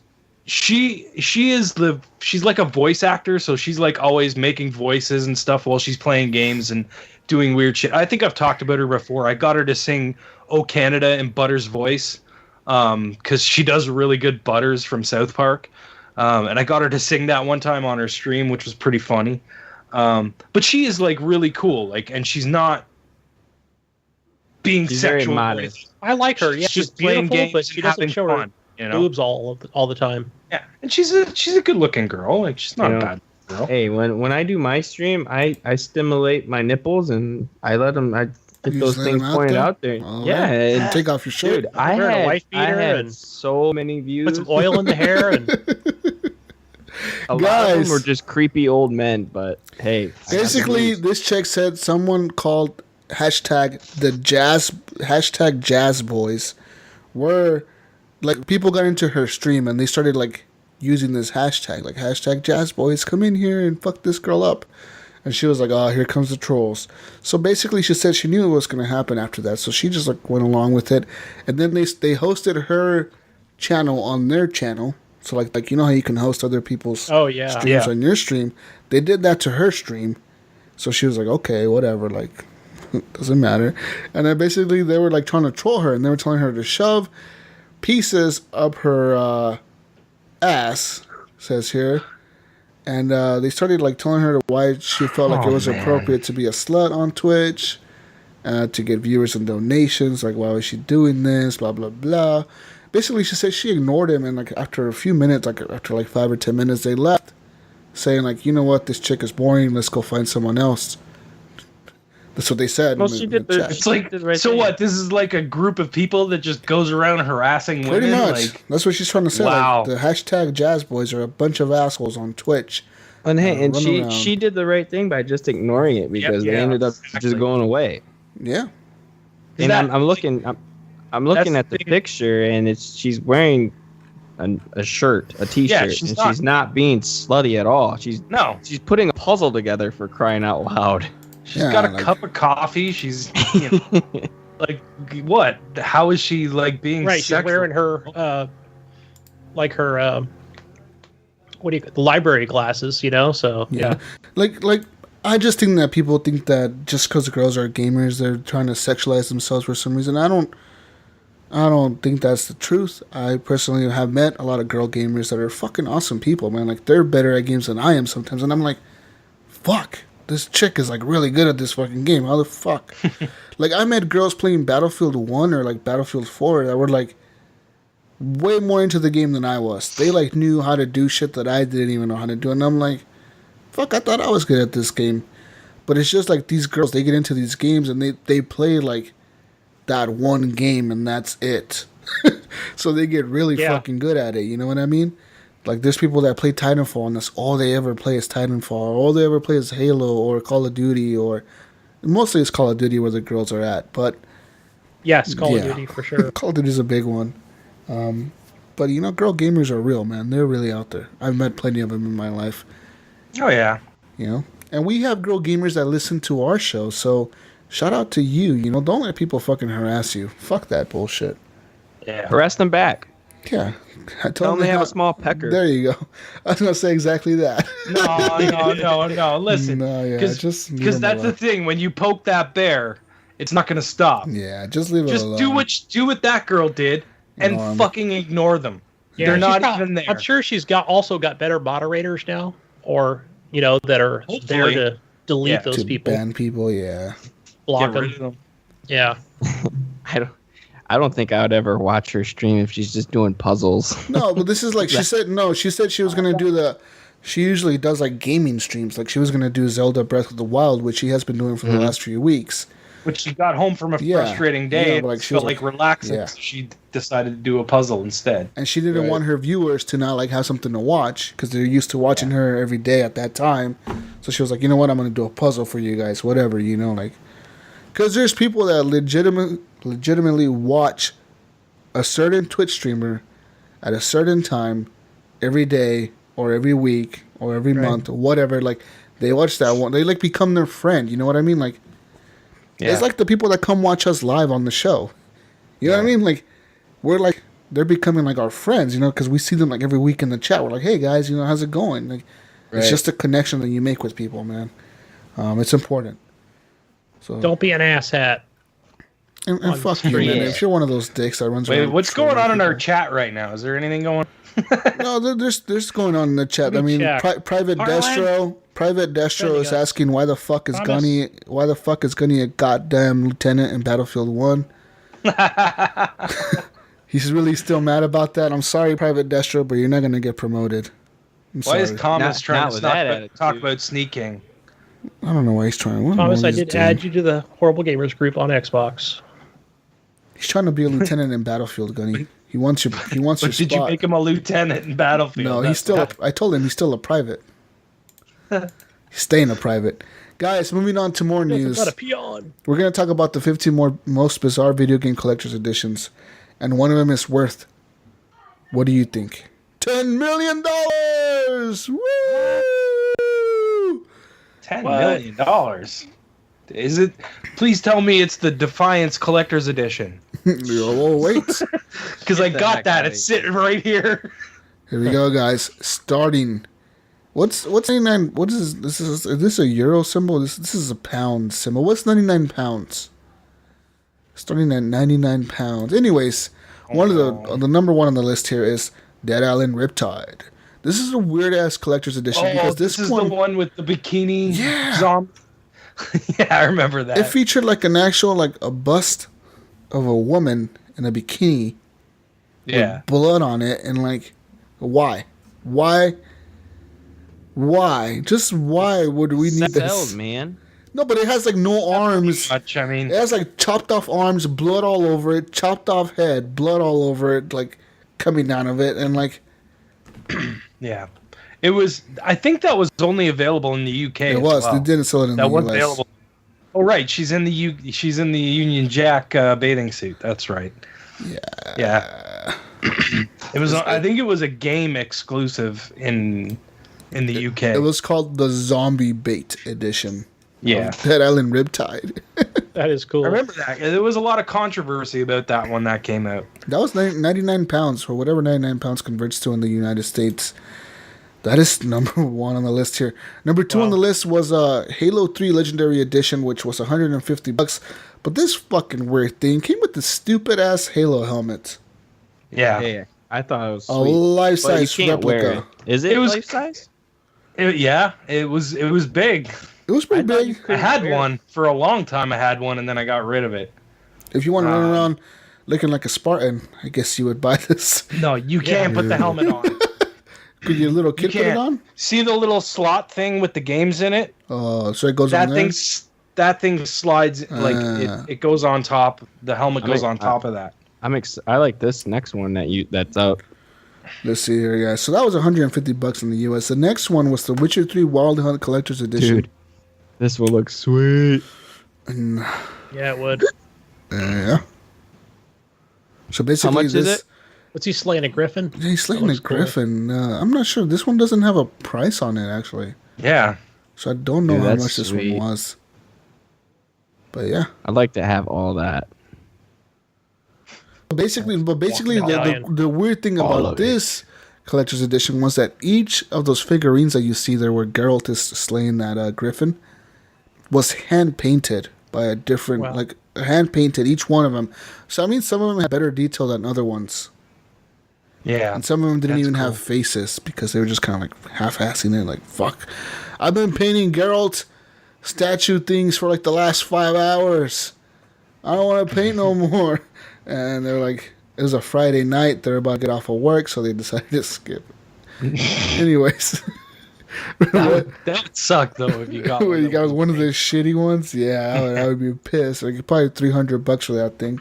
Anyways, next game was Resident Evil 7 Biohazard Collection. It was $180 in the United States. And it seems like a pretty good collection from, like, if you look at it, it looks like an okay collection from fans and collectors, that want this. But basically, you get a USB thing. Oh, the replica mansion. Yeah, you get a replica mansion. That's like a shitty looking house. How big is that thing? Nah, it looks pretty small. The house mansion thing. Hey guys, it's hard to tell from the picture, but I want the USB finger. Yeah, that Witcher 3 Collector's Edition is $400. Whoa! Right now? Wow. It's on Amazon for $400. Yeah. But like, how much was it? How much was it at launch, though? Oh, I'm not sure. I mean, I copied. Yeah, I would and pasted. say it's probably like $250 to $300. It looks probably like a substantial, like. Yeah, I would say at least $200. Still a lot of money though. The next game on the list here, the best game ever made, Overwatch Collector's Edition. I remember this when it came out. So basically, this thing had a soundtrack, a game soundtrack with it. Yes. Some concept art, and a high quality statue. High quality H2O. Basically, the problem lies with the character selected as the inspiration of the statue, which is Soldier 76.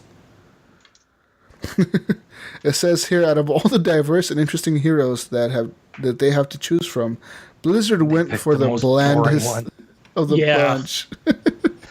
A guy holding a gun, looking like a soldier. They could have picked so many other characters that they could have chosen. Yeah. I'm sure if they did that again, like kind of a re-release, that would be, who they would choose. Yeah, I mean, they could have picked like anybody else. Like, what are the other more iconic characters, like Tracer or fucking, I don't know, Lucio, or the chick that heals people, Mercy. Oh, yeah, they got lots of characters in there, man. Next on the list here is Batman Arkham Asylum Collector's Edition. This is this thing was garbage. This looks like garbage. I'm just looking at the picture, like, wow. The Batarang is like the worst. It has like, it's all plastic. What is that thing? But they made it look like it was scuffed up, but it looks like it's like broken and scratched and like it looks like it's like someone broke it. You know what I mean? Like it was really badly made. I don't know. At least my buddy had one, and I thought it was pretty dumb looking. Yeah, it looks stupid. Yeah, that collector's edition looked bad. And it was expensive, like $100, wasn't it? Yeah, 100. Yeah. Next I remember one that one getting a lot of criticism. Ooh, on the list I here. have this one. Call of Duty World at War Limited Collector's Edition.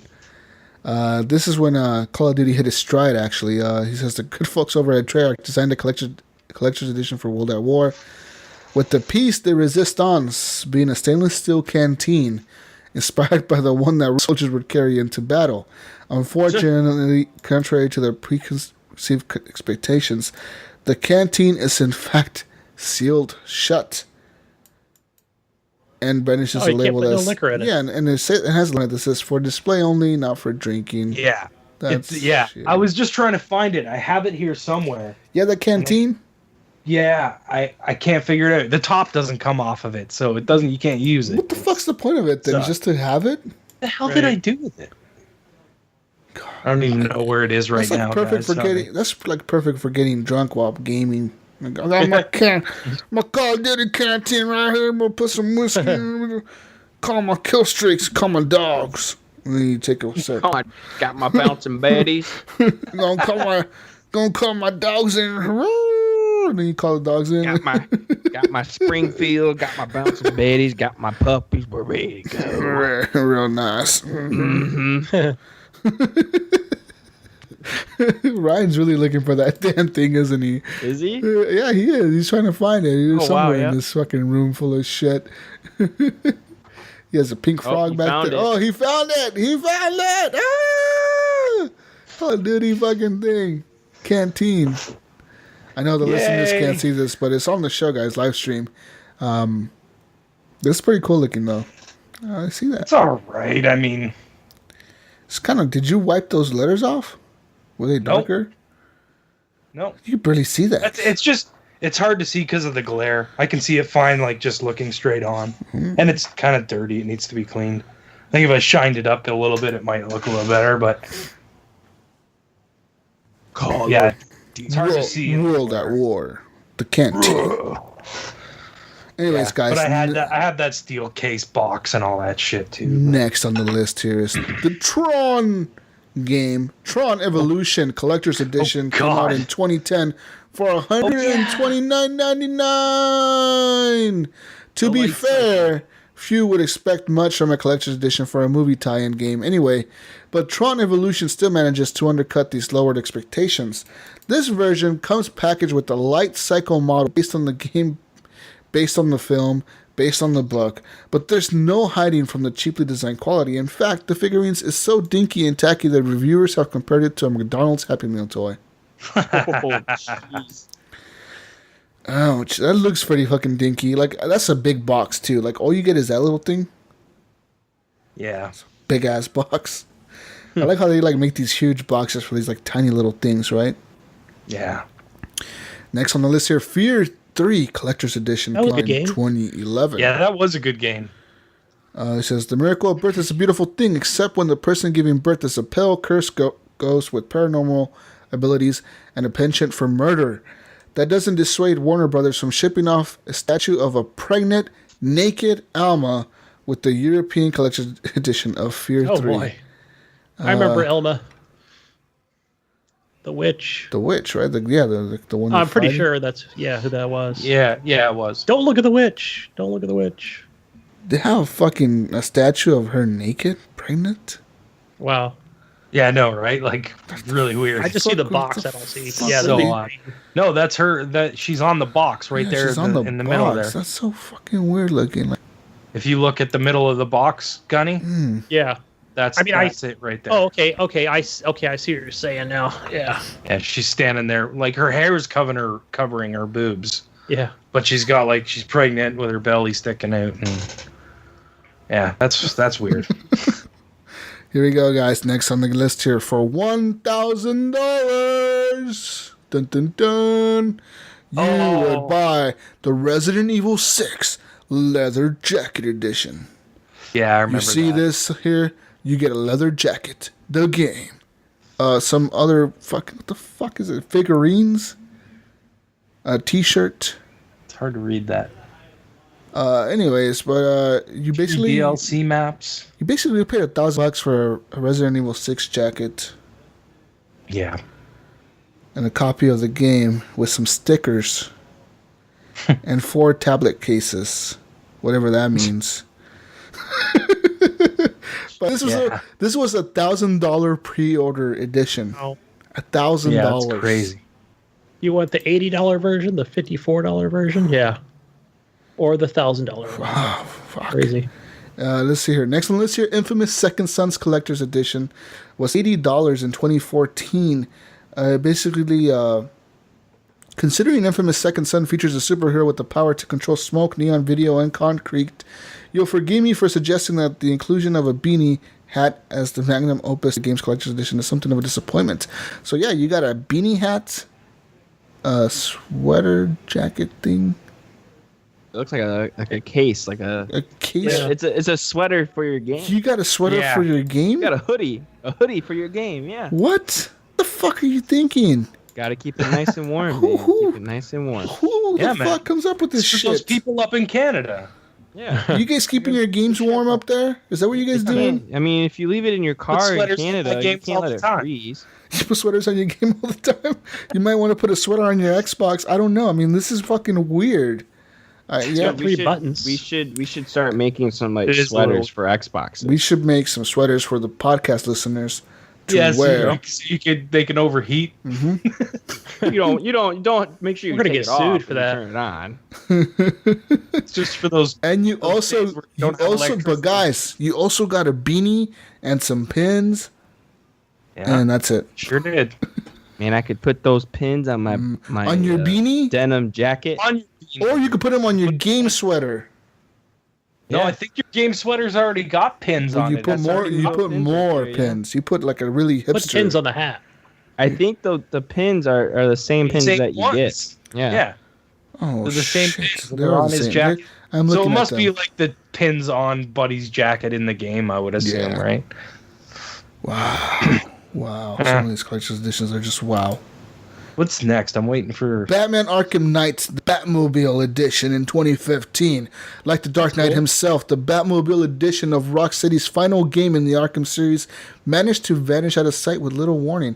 According to Warner Brothers, the Batmobile model was so janky, it was forced to be abandoned before even releasing with the product to those who had it pre-ordered. That sucks. So they had to basically tell the consumers, like, hey, you pre-ordered this Batmobile shit? It's a refund. Yeah. They canceled the edition altogether. I remember I had a lot of friends working at EB when that happened, and there was a lot of pissed off people, let me tell you. What could have been so wrong about it? Was it like a RC car or something? No, it was just a statue, I think. But what would be so wrong about it? I mean, it was like... Damn, you would think this would be one of the best in the series. A comic book, an art book. Yeah. Skin pack. Right, and the Batmobile. And the Steelbook. Sweet. Yeah. I guess. Must have been bad. Shame, Rocksteady. And next on this here is Dying Light, the following Spotlight Edition. I don't remember this one. For $9.99 million. Oh, yes, I do remember. You would be able to get Dying Light, the Spotlight Edition. For the low price of $10 million, guys, one lucky fan could enjoy acting lessons, some FX makeup session, the promise of a supporting role in the still-to-be-announced Dying Light movie, and a ton of other goodies in between. So basically, like they said, like, yeah, you pay us $10 million, we'll put you in a movie, we'll get you some makeup, and you're gonna be looking like a zombie, and you get acting lessons. So you're gonna be all right in the movie. You get a copy of the script. And you get a copy of the game. You get your own personal trailer on set. Wait, it doesn't come with the game. No, you don't. No, you get to see here. You get some. That's for another million. You get some off-road driving courses. You get a screening tour worldwide, so you get to go around the world screening the movie that coming out. You get to learn some stuntman parkour training. So you get to learn some parkour. So you jump around in the movie. I'm doing my own stunts. And then you get your personal trailer on set. And you get to know that you paid for a chunk of this movie to get made. And you get a copy of the script. An original copy of the script. I wonder if this is still up for sale. I don't think anyone bought it, dude. The last time it was posted was back in 2016. $10 million. For $10 million. Yep. All right, where do I buy it? $10 million. Dunny's gonna be in the movie, guys. Yeah. I'll give you $9. The next one. Cents. The next one, Jesus. I think you wanted this. Oh, I did. The next on the list is No Man's Sky Collector's Edition for $150. Basically, you fucking got. Let's see, what did you get? A painted ship. Yeah, you got one of the ships. You got a pin. An X-wing. You also got a pin, like a little traveler pin. Called. You got some stickers to put on your ship. And that's it. And the copy of the game. Lame. I mean, I do like the ship. The ship's cool. Wait, there was no copy of the game in this because the game was only digital. Was it only digital? No, it wasn't, right? It was a full release. But no, it was full release, yeah. You didn't get a copy of the game with this. I remember that's what it was. You didn't get a copy of the game. Wasn't it? No, it says right here. Includes PC game code. No. Yep, didn't receive their copy. Okay, yeah. Okay, PC game code. Okay. Well, I mean, that's not worth it. 150 for that little thing. Yeah. No. What's next? Let's see here. The last on the list is John Woo's Stranglehold Collector's Edition. Yeah. Basically, you got a copy of a movie called Hardboiled with the game. Yeah, that's it. You got a copy of a movie. Yeah. Hardboiled with the game. That game was cool too. Did you guys ever play it? I never played that game. Was it? It had like that slow down mechanic, like Max Payne, and it was like a John Woo movie where you were like just like flying all over the place, kung fuing people and shooting and shit. It was like the Matrix. Yeah. Everybody was kung fu fighting. Oh man. You know what? Is that the end of the list? That's it? That's the end of the list. I'm surprised there wasn't. There's a couple that I was thinking should have been on that list. Like the Borderlands Handsome Jack collection, Claptrap in a Box edition. How much was that? $200? $550. Oh, but it came with a walking, talking Claptrap, man. Like, oh yeah, he would roll around and say shit and stuff. How tempted were you? I saw one of those. Dude, and I've even seen them on sale for like $300. And I was just like, oh, I can't pull the trigger on that, but I want a fucking walking, talking Claptrap so bad. I'm the same way. Here's War Lancer. Yes. Yeah. I can't pull the trigger on $150. Yeah. And the other one I was surprised wasn't on there, and I have one of the pieces to it because I have this one, was the Dead Rising 2 Collector's Edition. This is a pen, but it's the Zombrax. It's a pen? So it's like it's a Zombrax needle. Yeah, it's a pen. Wow. But it's the Zombrax needle. Pretty cool. How much was that? And then I think it was like $89 or something. Okay. Yeah, it wasn't like super expensive, but yeah. Or that Defiance one. That was $150. What was the Defiance? What did you get with that? You have that? You bought that? Yes. Oh my god. Hang on a second. Oh shit. I can't believe he actually bought that thing. I mean, I bought the game, but I never would have bought the collector's edition.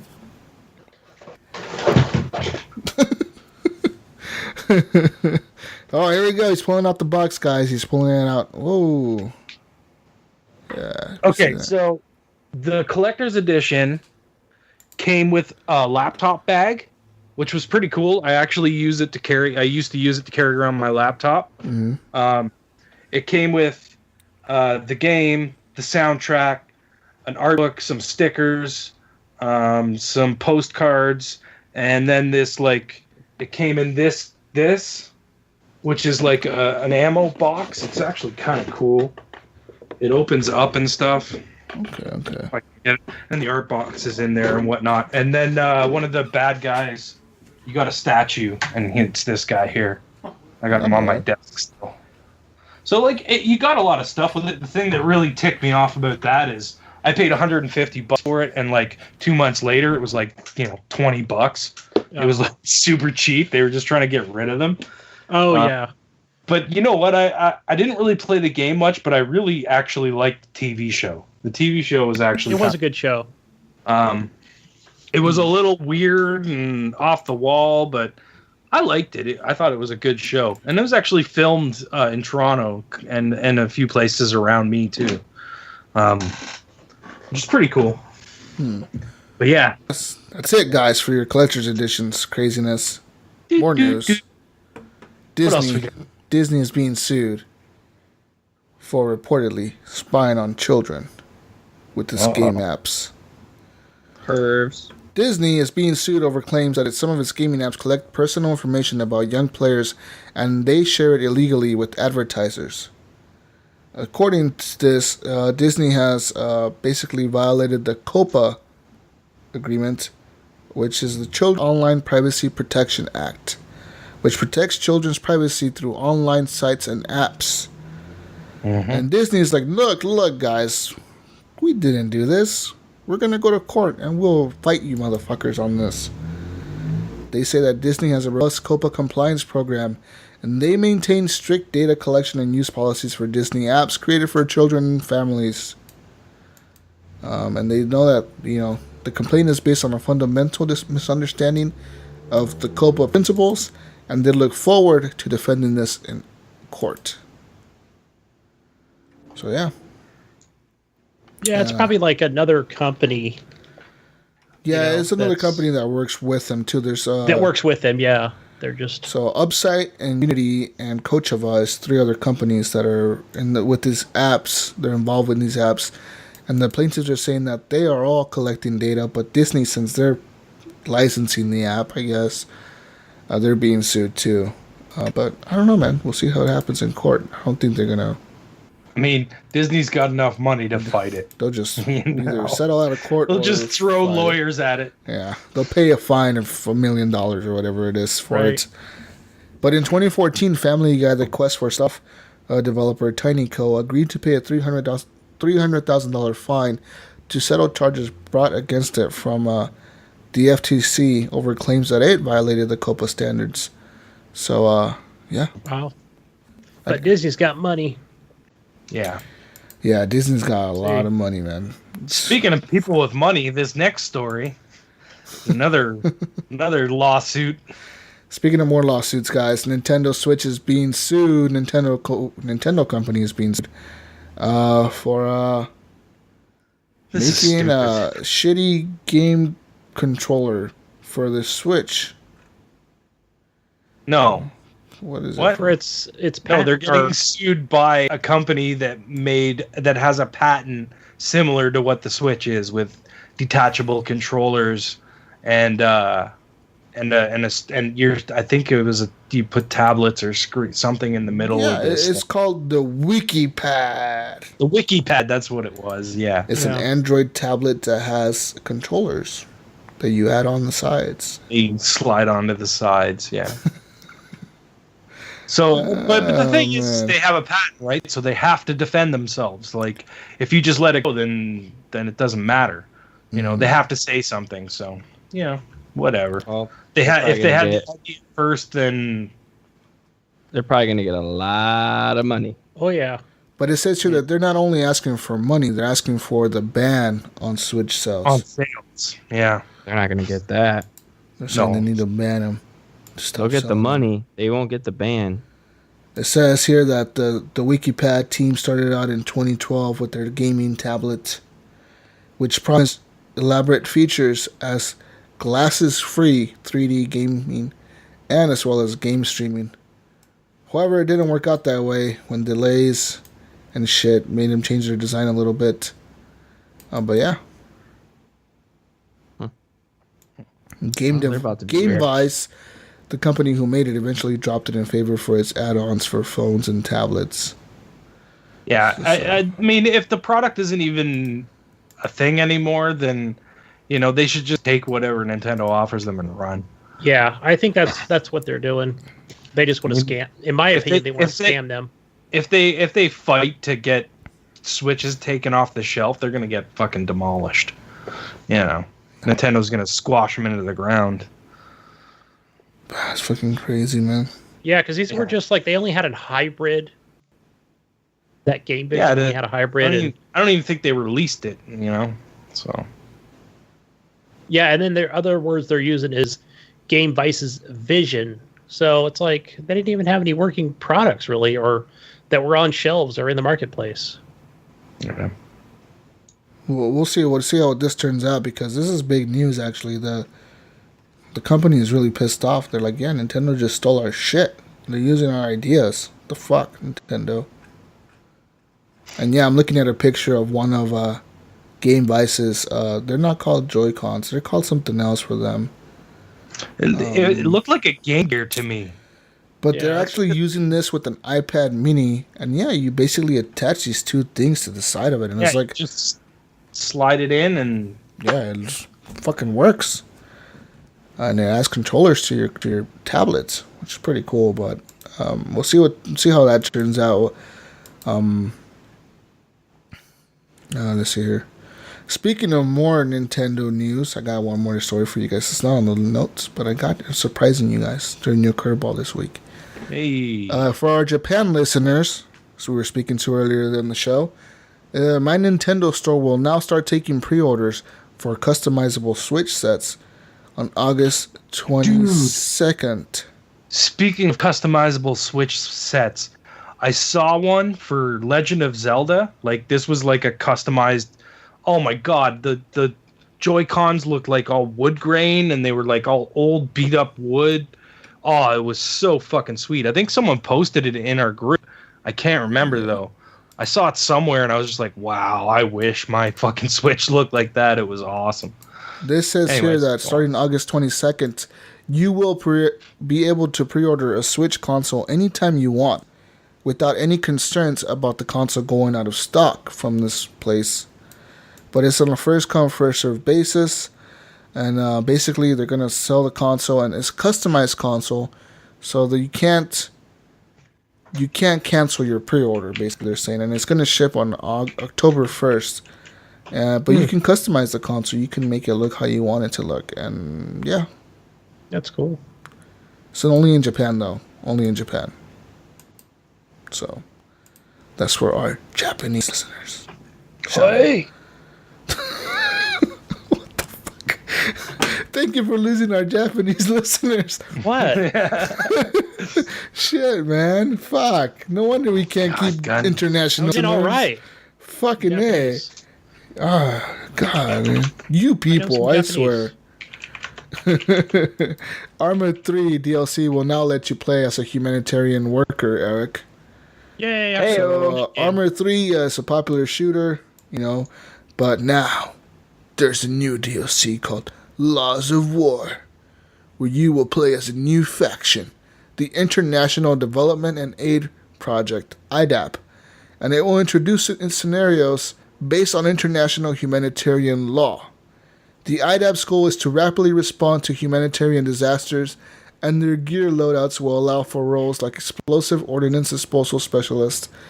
IDAP players will also have access to emergency vans, utility and demining drones, safety vest, messenger bags, hard hats, and a mine dispenser that is only to be used in desperate situations.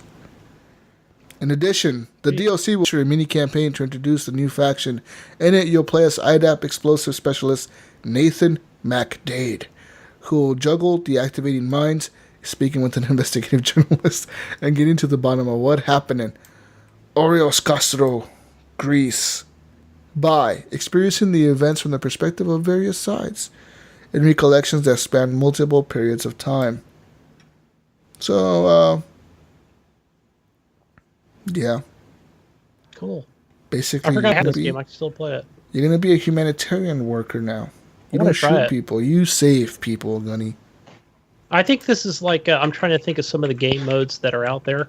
Some are run by Arma, some are run by other companies. Yeah, and some situations where you could be like a certain faction where you could still die. It's just that other person that killed you is going to lose points or whatever they lose. Yeah. So, and I haven't watched it in a while, but I do like some of the role playing that they do with Alta Life is one of them. It's another mod, or actually part of the game, I think. Yeah, and it says here this isn't the first time that Armored 3 has a DLC like this. They had another DLC called the Army of the Czech Republic, which featured a mission in which you had to rescue civilians from a flooded city.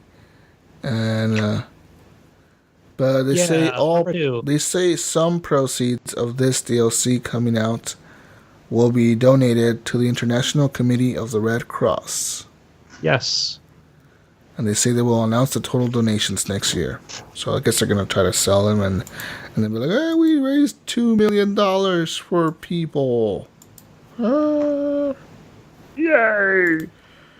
Yay! Nice. Come on. More news. Bohemia. More news. Interactive. No Man's Sky creator Sean Murray has broken his silence. And he's going to talk to you guys today about the Atlas update. In the year since No Man's Sky has been released, creator Sean Murray has remained largely silent after the game failed to meet player expectations. But now, the new update came out. And he came out to say, hey, people, hello, this is Sean Murray here, Atlas update, I'm going to play some games.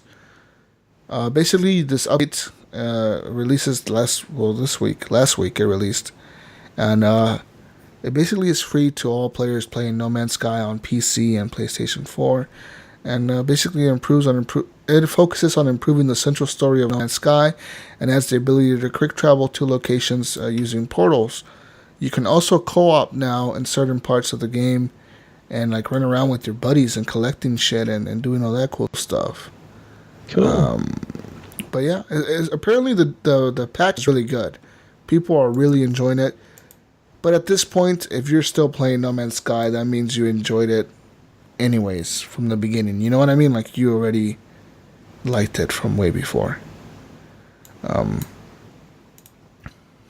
Yeah.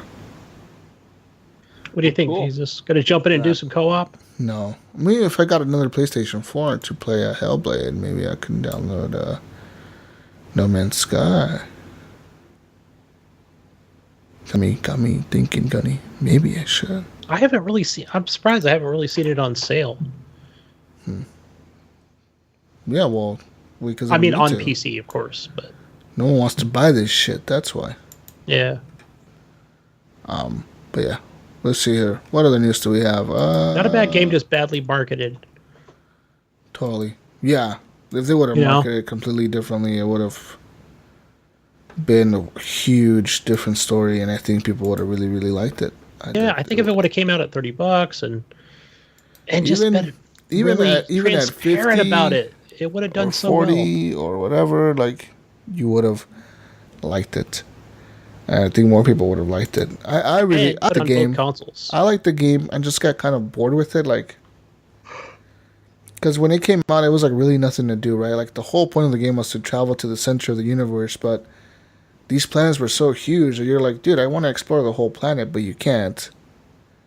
And then every planet starts looking the same because you're like, at least all look the same. But apparently now they've added more diversity to the way the planets look, the way the animals look. It's just the way you experience the game itself. Yeah. Oh, Ryan, you gonna go back to play this? Don't think so. I don't know, man. Maybe. I was actually, when I heard about the update, I was thinking about going back just to see what it's all about, but I don't know, man. You can build base now and shit, and have like a home base and all that good stuff. I just don't think I care anymore. Oh, shit, okay. Yeah, they tainted it at the beginning. We got anything else, Jesus? No, that's it. That's all I have. That's it? Sorry. That's all I have, guys. I mean, So how much more news do you want? I've been talking for the last hour. Like, fuck. I was just asking if there was more, man. Jeez, you people. Oh. Let's go to the questions. I'm offended. Let's move on to the questions. Guys, if you want to leave us questions, you can. You can always email them to us at horriblegamerspodcast@gmail.com or feedback@horriblegamers.com or voicemail them in at 971-319-1421 or email us an MP3 of your voice if you want to hear your beautiful voice on the show, or you can join our Facebook group and post on there. Like, if you have a question for us for the show, we can post a question thing on there. You're like, hey, leave us questions, and you post it, and bam, we're good. But now, guys, it's time for community questions. And start off this week. What the fuck is that noise? Sorry. What the fuck is that? Nintendo cereal? Jesus. Is this like a theme song now for the fucking questions? Matthew Thomas. He says, well, I struggle to go from one game to another. I mainly play Destiny, but struggle to get into other games. Any tips? Well, what kind of game are you trying to get into, man? That's my question. I would play Destiny. I would say, I mean, obviously you're not done with that game, so just keep going with it. Kind of look for games that intrigue you and get them and just try them out. That's what I did, and it got me away from playing Gears of War all the time. I mean, that's all I would play religiously. And now that I'm playing some different games, I'm not playing as much Gears 4. So I would just watch streams and see what games you like. Try to get some trials and demos, and try to just just a good way to broaden your horizon. That's what I did. If you're afraid to buy games, I suggest trying out GameFly. GameFly is an alright service. I mean, you get the first month free if you use promo code HorribleGamers. I'm just kidding. You get the first month free if you sign up for the first time, and you basically get the first month free, and it's a pretty cool system. Like, you get to play games as much as you want. You can borrow them for as long as you want, and that's pretty much it. And you get to try out many different games, man. Like, yeah, it's a good thing. Yeah. Fuck you doing? Good advice. EA access, things like that. Yeah, man. Like, you get so many games doing that. I mean, you're bound to find something, and Xbox has that Game Pass. It's another good one, by the month. Yeah, get the free games with gold too. I mean, they're free. You're not paying anything for them. So get those, try them out. You're bound to find something, Right.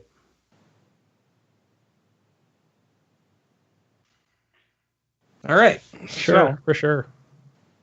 what's the next question there, Jesus? Sorry, I was being fucking interrupted by my idiot brother. God damn it. What, huh? Shut up, Omar. bitch. Damn you, Omar. Fuck out of here, We're doing a show. idiot. Anyways, hold on, I'll be right back. All right. Brian Okay. Tulp Jr., who's in the chat right now. Notice no question limit this week, so he's got 30 questions. No, he doesn't. What game that is currently scheduled to come out this year do you feel could win the worst game of the year, since it was way overhyped? Worst game of the year. Way Oh, overhyped. That's Destiny announced. 2. For Honor. No. For Honor was a Honor. good one. Yeah, that one. Halo It Wars wasn't a 2. bad game. No, it's just Well, maybe he's talking about Didn't what game last is long. not out yet. He's saying that's not released, still coming out. Yeah. well, I don't know. All right. Yeah, that's kind of hard to say because Yeah. I don't know. What's overhyped? What are you guys expecting this fall? I mean, I don't know. But personally, Really, Destiny 2 seems like it's really overhyped. but I mean, a lot of people are like it. thinking that A lot of people are thinking that Crackdown 3 isn't going to be that great. Yeah, Yeah, I was thinking the same. And that was overhyped as fuck at E3. I can't wait for that game. I'm going to fucking play the shit out of that. I'm mad, but honestly, Battlefront 2? care less. Battlefront 2? Yeah. No, because it's not really... I mean, it's hype, but it's not like overhyped. Like, we kind of know what to expect. Right. I feel like there's a game that people are just... I don't know. But I don't know. There's nothing Shadow of War? No. I don't know. Everybody likes that Nemesis system, so... people are getting pissed off about the microtransactions, though. That's true. What? You know what? People need to get used to it. What if it's not a game? Microtransactions are just... They're a thing now. Get over it. You don't have to get them. What if it's not them? Just play the game. But guys, what if it's not a game that's coming out this year? Yeah, but when they're in your face, Eric. What if it's a console coming out this year that's overhyped? Xbox One X. What the Xbox One X will be the biggest upset Checkerboarding this is not year. all it's cracked up to be. What if that's the case? I feel like if anything is the case that's overhyped, it'll be the Xbox One X. Been pretty silent lately. I just feel like it's Does that scare you? No, but I just feel like some developers ramp up at Gamescom and go from there. That's where the pre-orders will be announced. I just feel like some developers won't. Very soon. I just feel like some developers won't utilize the system power, and they're going to deliver games that are not better in any way, shape, or form than the Xbox One original. And people are going to be like, "Why the fuck did I spend $500 on this? Why?" And there's going to be some pissed off people that they spent $500 on a brand new box that doesn't really do much different than Xbox One Slim. I don't know about that. I think it's going to be I'm saying it's overhyped. I think it's going to be a good enough improvement that it'll be worth your good your enough. What's good enough? Better than what you have already. $500 Better is than what's out there. $500. But it's still going to be better than the PS4 Pro. So it's still the best console on the market. Equal. It's going to be Destiny 2 and Destiny 2 just going to be equal. Yeah. I'm a little concerned. Yeah, what are you going to say about that? You were going to say something, but you didn't. And what ungood, man.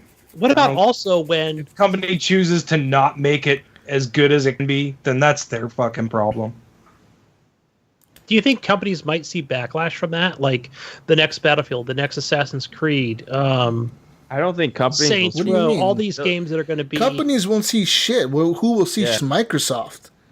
People won't be mad at... No one's going to be mad at EA or fucking whatever company, Bungie. Because I'm just saying... The regular consumer will be mad at the Xbox brand. They won't be mad at a game. Most people don't even know who makes games. Most people don't. I have a lot of friends when they come out and they put. I have a lot of friends that are gamers on Xbox One, and they put extra assets and this and that towards that game. I know it's just going to. Why is it back? Why would you backlash for putting extra assets in the game? What's that? Why would you get backlash from putting extra assets in the game? I don't feel like you would. Just think of PlayStation fanboys. I don't know. That are going to be like, oh, they've been getting that. They've been getting that for the last year, bro. Yeah. They got it with Tomb Raider. Tomb Raider can play in 4K upscale in the Pro.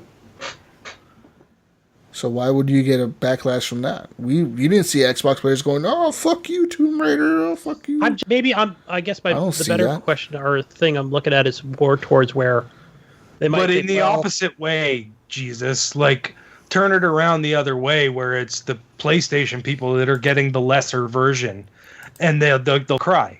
They'll cry. What I mean is they'll straight up cry. Right, they're gonna cry. I just don't want the developer to think, okay, fine, we'll just keep it at 30 frames a second on both PS4 Pro and Xbox One X, just to kind of keep everybody happy. Or let's do dynamic 4K on Xbox One X. Really, it's Bungie's loss if they want to do it.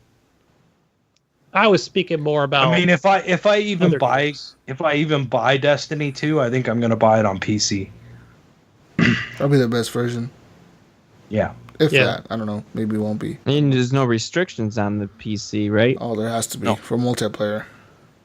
Yeah, multiplayer there will be. There will be for multiplayer. There'll be like 60 frames a second or something. They'll definitely open it up for single player. Yeah. But I forgot the story mode. But I don't know how you could see any backlash from the community. Well, most consumers, the consumers see the brand. They don't see the developers. And like, I have a lot of friends that game, and they're always like, they know me. I'm pretty much a hardcore gamer in their eyes, but they don't. They're like, they don't know who the fuck EA is. All they know is EA. It's in the game. That's all they fucking know. They don't give a shit who made the game. Like, you know what I mean? They don't know who makes Call of Duty. You can be like, hey, dude, so what do you think about Infinity Ward? Who? The people who make Call of Duty. You know, like, oh.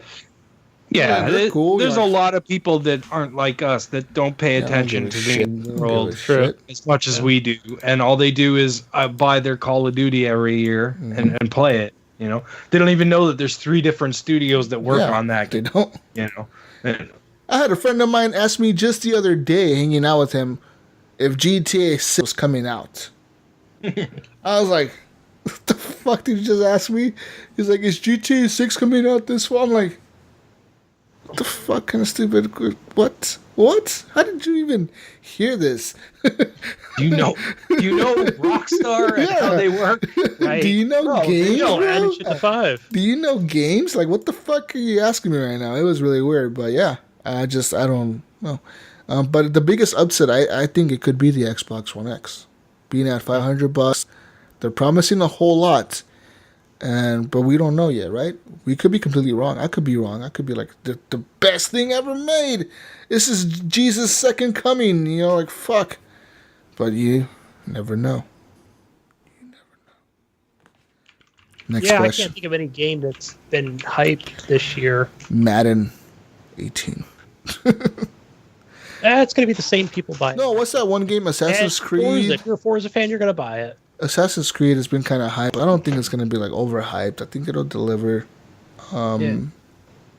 I just don't think I can't see any game that won't deliver. I can only think of the good games like Metro and Assassin's Creed, and those are they've all been successful. Cuphead. Cuphead will be the biggest upset. Unity. Cuphead. Ooh, that's interesting. Cuphead will be the biggest upset. People are going to be pissed. It could be. People are going to be fucking pissed. No, but this year, Sea of Thieves as well. Another one that could Sea of Thieves go the wrong way. Yeah. I mean, it could go the same route like Evolved did. I mean, Evolved was super hyped. Oh man. And then it just crashed. It did. Yeah. Now it's free to play. Hardcore crash. And it still doesn't have a very good player base, even though it's free to play. No, like I played it one time and I was just chasing the monster around. Yeah. I was like, this is retarded. Yeah, I mean, I bought that game. I don't even know why, but I did. Did you get anything for buying that game?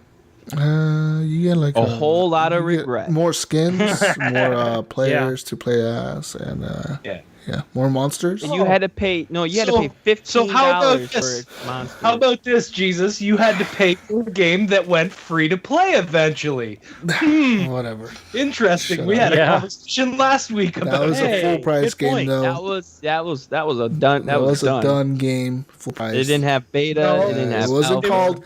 It wasn't called. It wasn't called Evolve the Beta. It was called Evolve. It wasn't I think Cuphead is going back to Brian Toll's question. You know, being like one of the games that's overhyped. That could be like one of the worst games. Definitely could be Cuphead. That game has been so hyped, man. Like, when does it release? September 20 something? September 29th, I think, something like that, or 27th. So like as soon as Destiny 2 releases, that's gonna have hype for like a week. But we're gonna get a lot of like ads and shit for Cuphead on the TV, on your Xbox. You're gonna see it everywhere. People are gonna be doing Let's Plays. I'm gonna try to score a review code. I mean, fuck. So we'll see, man. I don't know. I'm really not. I don't know that game. I don't know. I'm probably gonna pick it up. Anything coming out for the PlayStation? That's gonna be like overhyped. I don't know. What if that I just don't see like those being bad. Like they'll see for the Nathan Drake game, that Uncharted game. I don't see that being bad. No, I don't know. Everything they showed us at E3 was 2018, right? Or later. A lot of stuff. Yeah. Everything. next year. But all those games, you know, like they're gonna be good. Like there's no way God of War can fail, right? Like it's God of War, man. But yeah, I don't know, guys. I don't know. What do you mean God can fail? Yeah, I guess. You remember the God of War Ascensions? Yeah. Okay. Yeah, well, it can. It could be bad, but it's God of War. It looks cool, though. I'm excited. Yeah. But that's not this year. That's next year, like, isn't it? That's not the coming end of next year. Maybe spring 2019.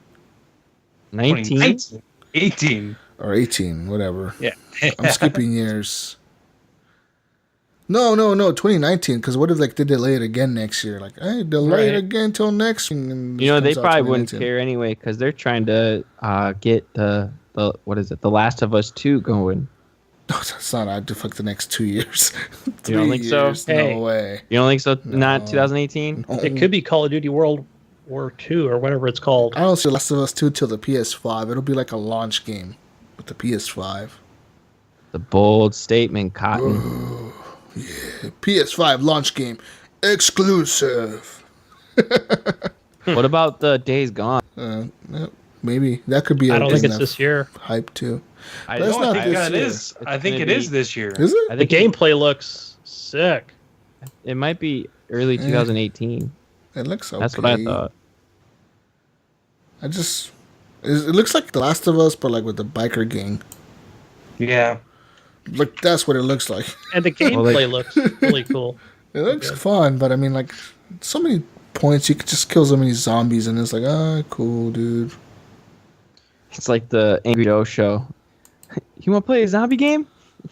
Yeah. You want to play a zombie game? It's all the zombie games, man. It's just zombie games. Next question. Jonathan Haw asked, hey, Jesus, did we beat Titanfall 2 for defense hard mode, or did I just get that drunk? No, we beat it, Jonathan. We beat it. No, you just got drunk, Jonathan. You didn't beat it. No, we beat the shit out of it. It was all a dream. We beat it twice, actually, so we're good. We got witnesses and shit. And he says, and if we did beat hard, when are we going for master? And how drunker do I need to be for that? How drunker? I don't know. How much drunker? How drunk? Is drunker a word? Drunker? No. I think that's a word. Anyways, Jonathan, good job for making up a word. America. You're gonna have to be super wasted, dude. Like, just fucking gone. Blacked out, pretty much. You're gonna have to be telling me that the enemies are right, left, right. Be dyslexic as fuck. The enemies are to my left, right, You're gonna have to be on the stream. left. Going. Don't play with Jonathan when Jonathan is drunk. Just one more hour. He's super dyslexic, guys. He really is. I'm not kidding. Like, this motherfucker will tell you he's on the left side of the map and he's on the right. You're looking at him and he's on the right. And he's telling you, like, I got the left side, guys. I got the left side covered. Don't worry about the left side. And everybody's like, okay. But then you look over him and he's on the right side shooting all the enemies. So you got to be careful with that. Hey. Yeah. David Snyder, enemies, man. That's all you need to do. David Snyder asked, have any of you guys played Warframe? If so, what did you think of it?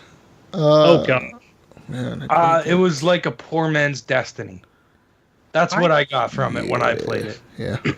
I've, like Paladins is the poor man's Overwatch. Warframe was the poor man's Destiny. You're right. Watched clips of this, after it came out on the Xbox, and even a year later, just watching game clips or even streams or YouTube, and it makes me sick to my stomach. Just nausea watching it. Warframe? Just makes my freaking head spin. So no way I'm gonna download it. I don't know. I feel like what the hell? I don't understand that game. So it didn't bother with it. I remember I played it when it first came to consoles, and it was free to play. It's still free to play, but that game is all right. I mean, it's not like bad. I know my brother plays it once in a while, but I know there's people on Xbox that play it like all the time. All the time. Yeah. Friends that are like constantly taking. I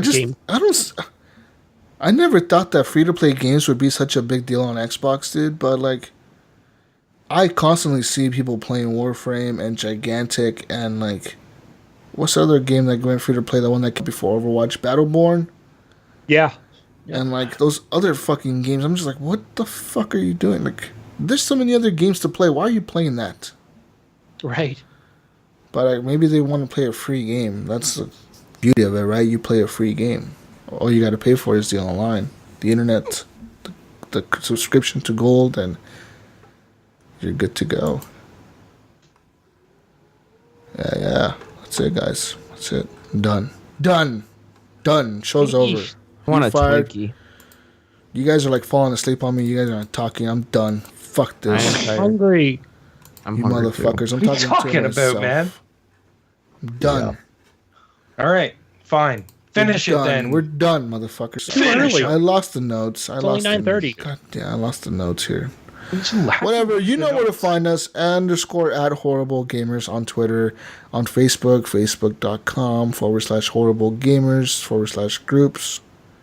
/groups/HorribleGamers. Just search Horrible Gamers Podcast Community. You'll find us. Or search for the Horrible Gamers Podcast and you'll find our page, which is linked to our group, which you can go and do a review on, and you can join our group and do all that good stuff. Also, find us on Xbox Live. My gamer tag is JesusWalks-A-Lot. And we have a Facebook group, Xbox Live group as well, Horrible Gamers Podcast Community on there. Play with us, because we like to play games, guys. I'll be playing definitely this week. A lot more Titanfall. I kind of want to finish Gears, but at the same time, I'm like, I don't want to go back to that. There's new games coming out. It's new game season, guys. Maybe I should buy Fortnite. You should. No. Fuck no. Buy that closed beta. Fuck no. Before it's free, you should buy it. No. All these new games are coming out. Maybe I should buy a game that I'm gonna get addicted to and play like ever. Never. No. Never. Don't do that. Why would I want to do that? Jesus never does that. But yeah, guys, I'll be playing games this week. Just invite me. I'll play with you, whatever you have. I have Titanfall. I have Call of Duties. All the Call of Duties. Let's play Fortnite, Jesus. If you buy it for me, I'll play it with you, but I'm not buying that shit. I'm not buying that shit. Fuck you, man. It's not shit, man. It's a good game. No, it's shit. All right, whatever. Buy me a PlayStation. Not then let me borrow your PlayStation too. Love you. Bye, guys. I'm done. I'm out of here. Go, Gunny, go. Go. I'm find me on excuse me, on Xbox Live. Gunny Chief. I'll be playing some Fortnite. Best closed beta in the world. Some Paladins. I'll do. Hit me up. That's where to find me. Okay. But you, Eric. You can find me on Xbox Live, St. Nicholas, Twitter, Epic Irk, and if you listen to the Nerd Wells podcast, you can find me on there. Okay. Yeah. Nice. You can find me on Xbox Live, on PSN, and on Steam under Gib8777. What do we say? That's Jesus. That's X levels of energy. And just. You guys are dicks. Anyways, you can find me on Xbox, PSN, and Steam under Gib8777. Don't follow the asshole. What does Gidget say, Jesus? Peace out, Brussels sprouts, and we'll see you on the you're a bunch next of week's dicks. edition of the Horrible Gamers podcast. Next week we're gonna have a special guest, super special guest. Join us. We love you. Bye. Brush your teeth and go to bed. Hey, I can hear you now. Fucking asshole. Piece of shit. As a chicken with shoes on. Don't fucking tell me what the fuck's going on. There's a chicken with shoes. How can I go? Because that's all you need to see, man. Oh, yeah. This is better, yes? Jesus, get it. Fuck. Fuck. See? What the hell, mate? Yeah. Did I hear something about hookers What's going and on? drugs? Jeez. We got spinners. We got loud music. Oh, boy. Is your wife a pimp? Yeah, she was talking about her driving a pimp wheel. I like the news. I like it. I like it a lot. I like it. I like it. It's perfect. It's beautiful. It's the best. Billions and billions. Billions and billions and billions and billions. Fire and fury. Fury and fire. Like no one's ever seen before. Fire and fury, fury, fire. Totally. Totes, dude. Totes. Yeah. He talks like a rich asshole. That's what he talks like. It's because he is a rich asshole. Yeah, that's what he talks Hey, like. don't talk about my president that way. Fuck your president. You Canadians. Prime Minister. I don't give a shit. You what terrorist. Prime Minister. Who's the Prime Minister of Canada? I don't even know who he is. Justin Trudeau. Sounds like a stupid name. Fire King Fury. Trump. All hail King Trump. I don't care about your fire and fury. You're gonna see fire and fury when fucking North Korea fucking nukes your asses. That's right. Not green. Good luck. Crap. Good luck. Their missiles would make it about fucking half a mile off of their coast, if that, and they'll get turned around and shot back at them. Like redirect those motherfuckers back. We'll get the Russians to Redirect their own missiles back towards them. Oh god. Oh my gosh, Destiny 2. Yeah. They're doing all kinds of crazy shit. They're telling everybody, you must have your gas tank full. You better go stock up on food. You better have water in your house. Like, what the fuck is the apocalypse happening? Sounds like they're getting you ready for the apocalypse, bro. Is the fucking apocalypse gonna happen? And I say, hey, yeah. Get out of your fucking system. Go ahead. I'm enough already, huh? I say, hey. What's going on? Everybody now. 1, 2, 3. Oh my god. I was joking. I thought you were being serious. Oh, kidding. I was excited. I thought we were all going to sing together. Oh man. No. I say, hey. What's going on? Don't start singing. Don't start fucking singing. Don't start Eric singing, starts Eric. again.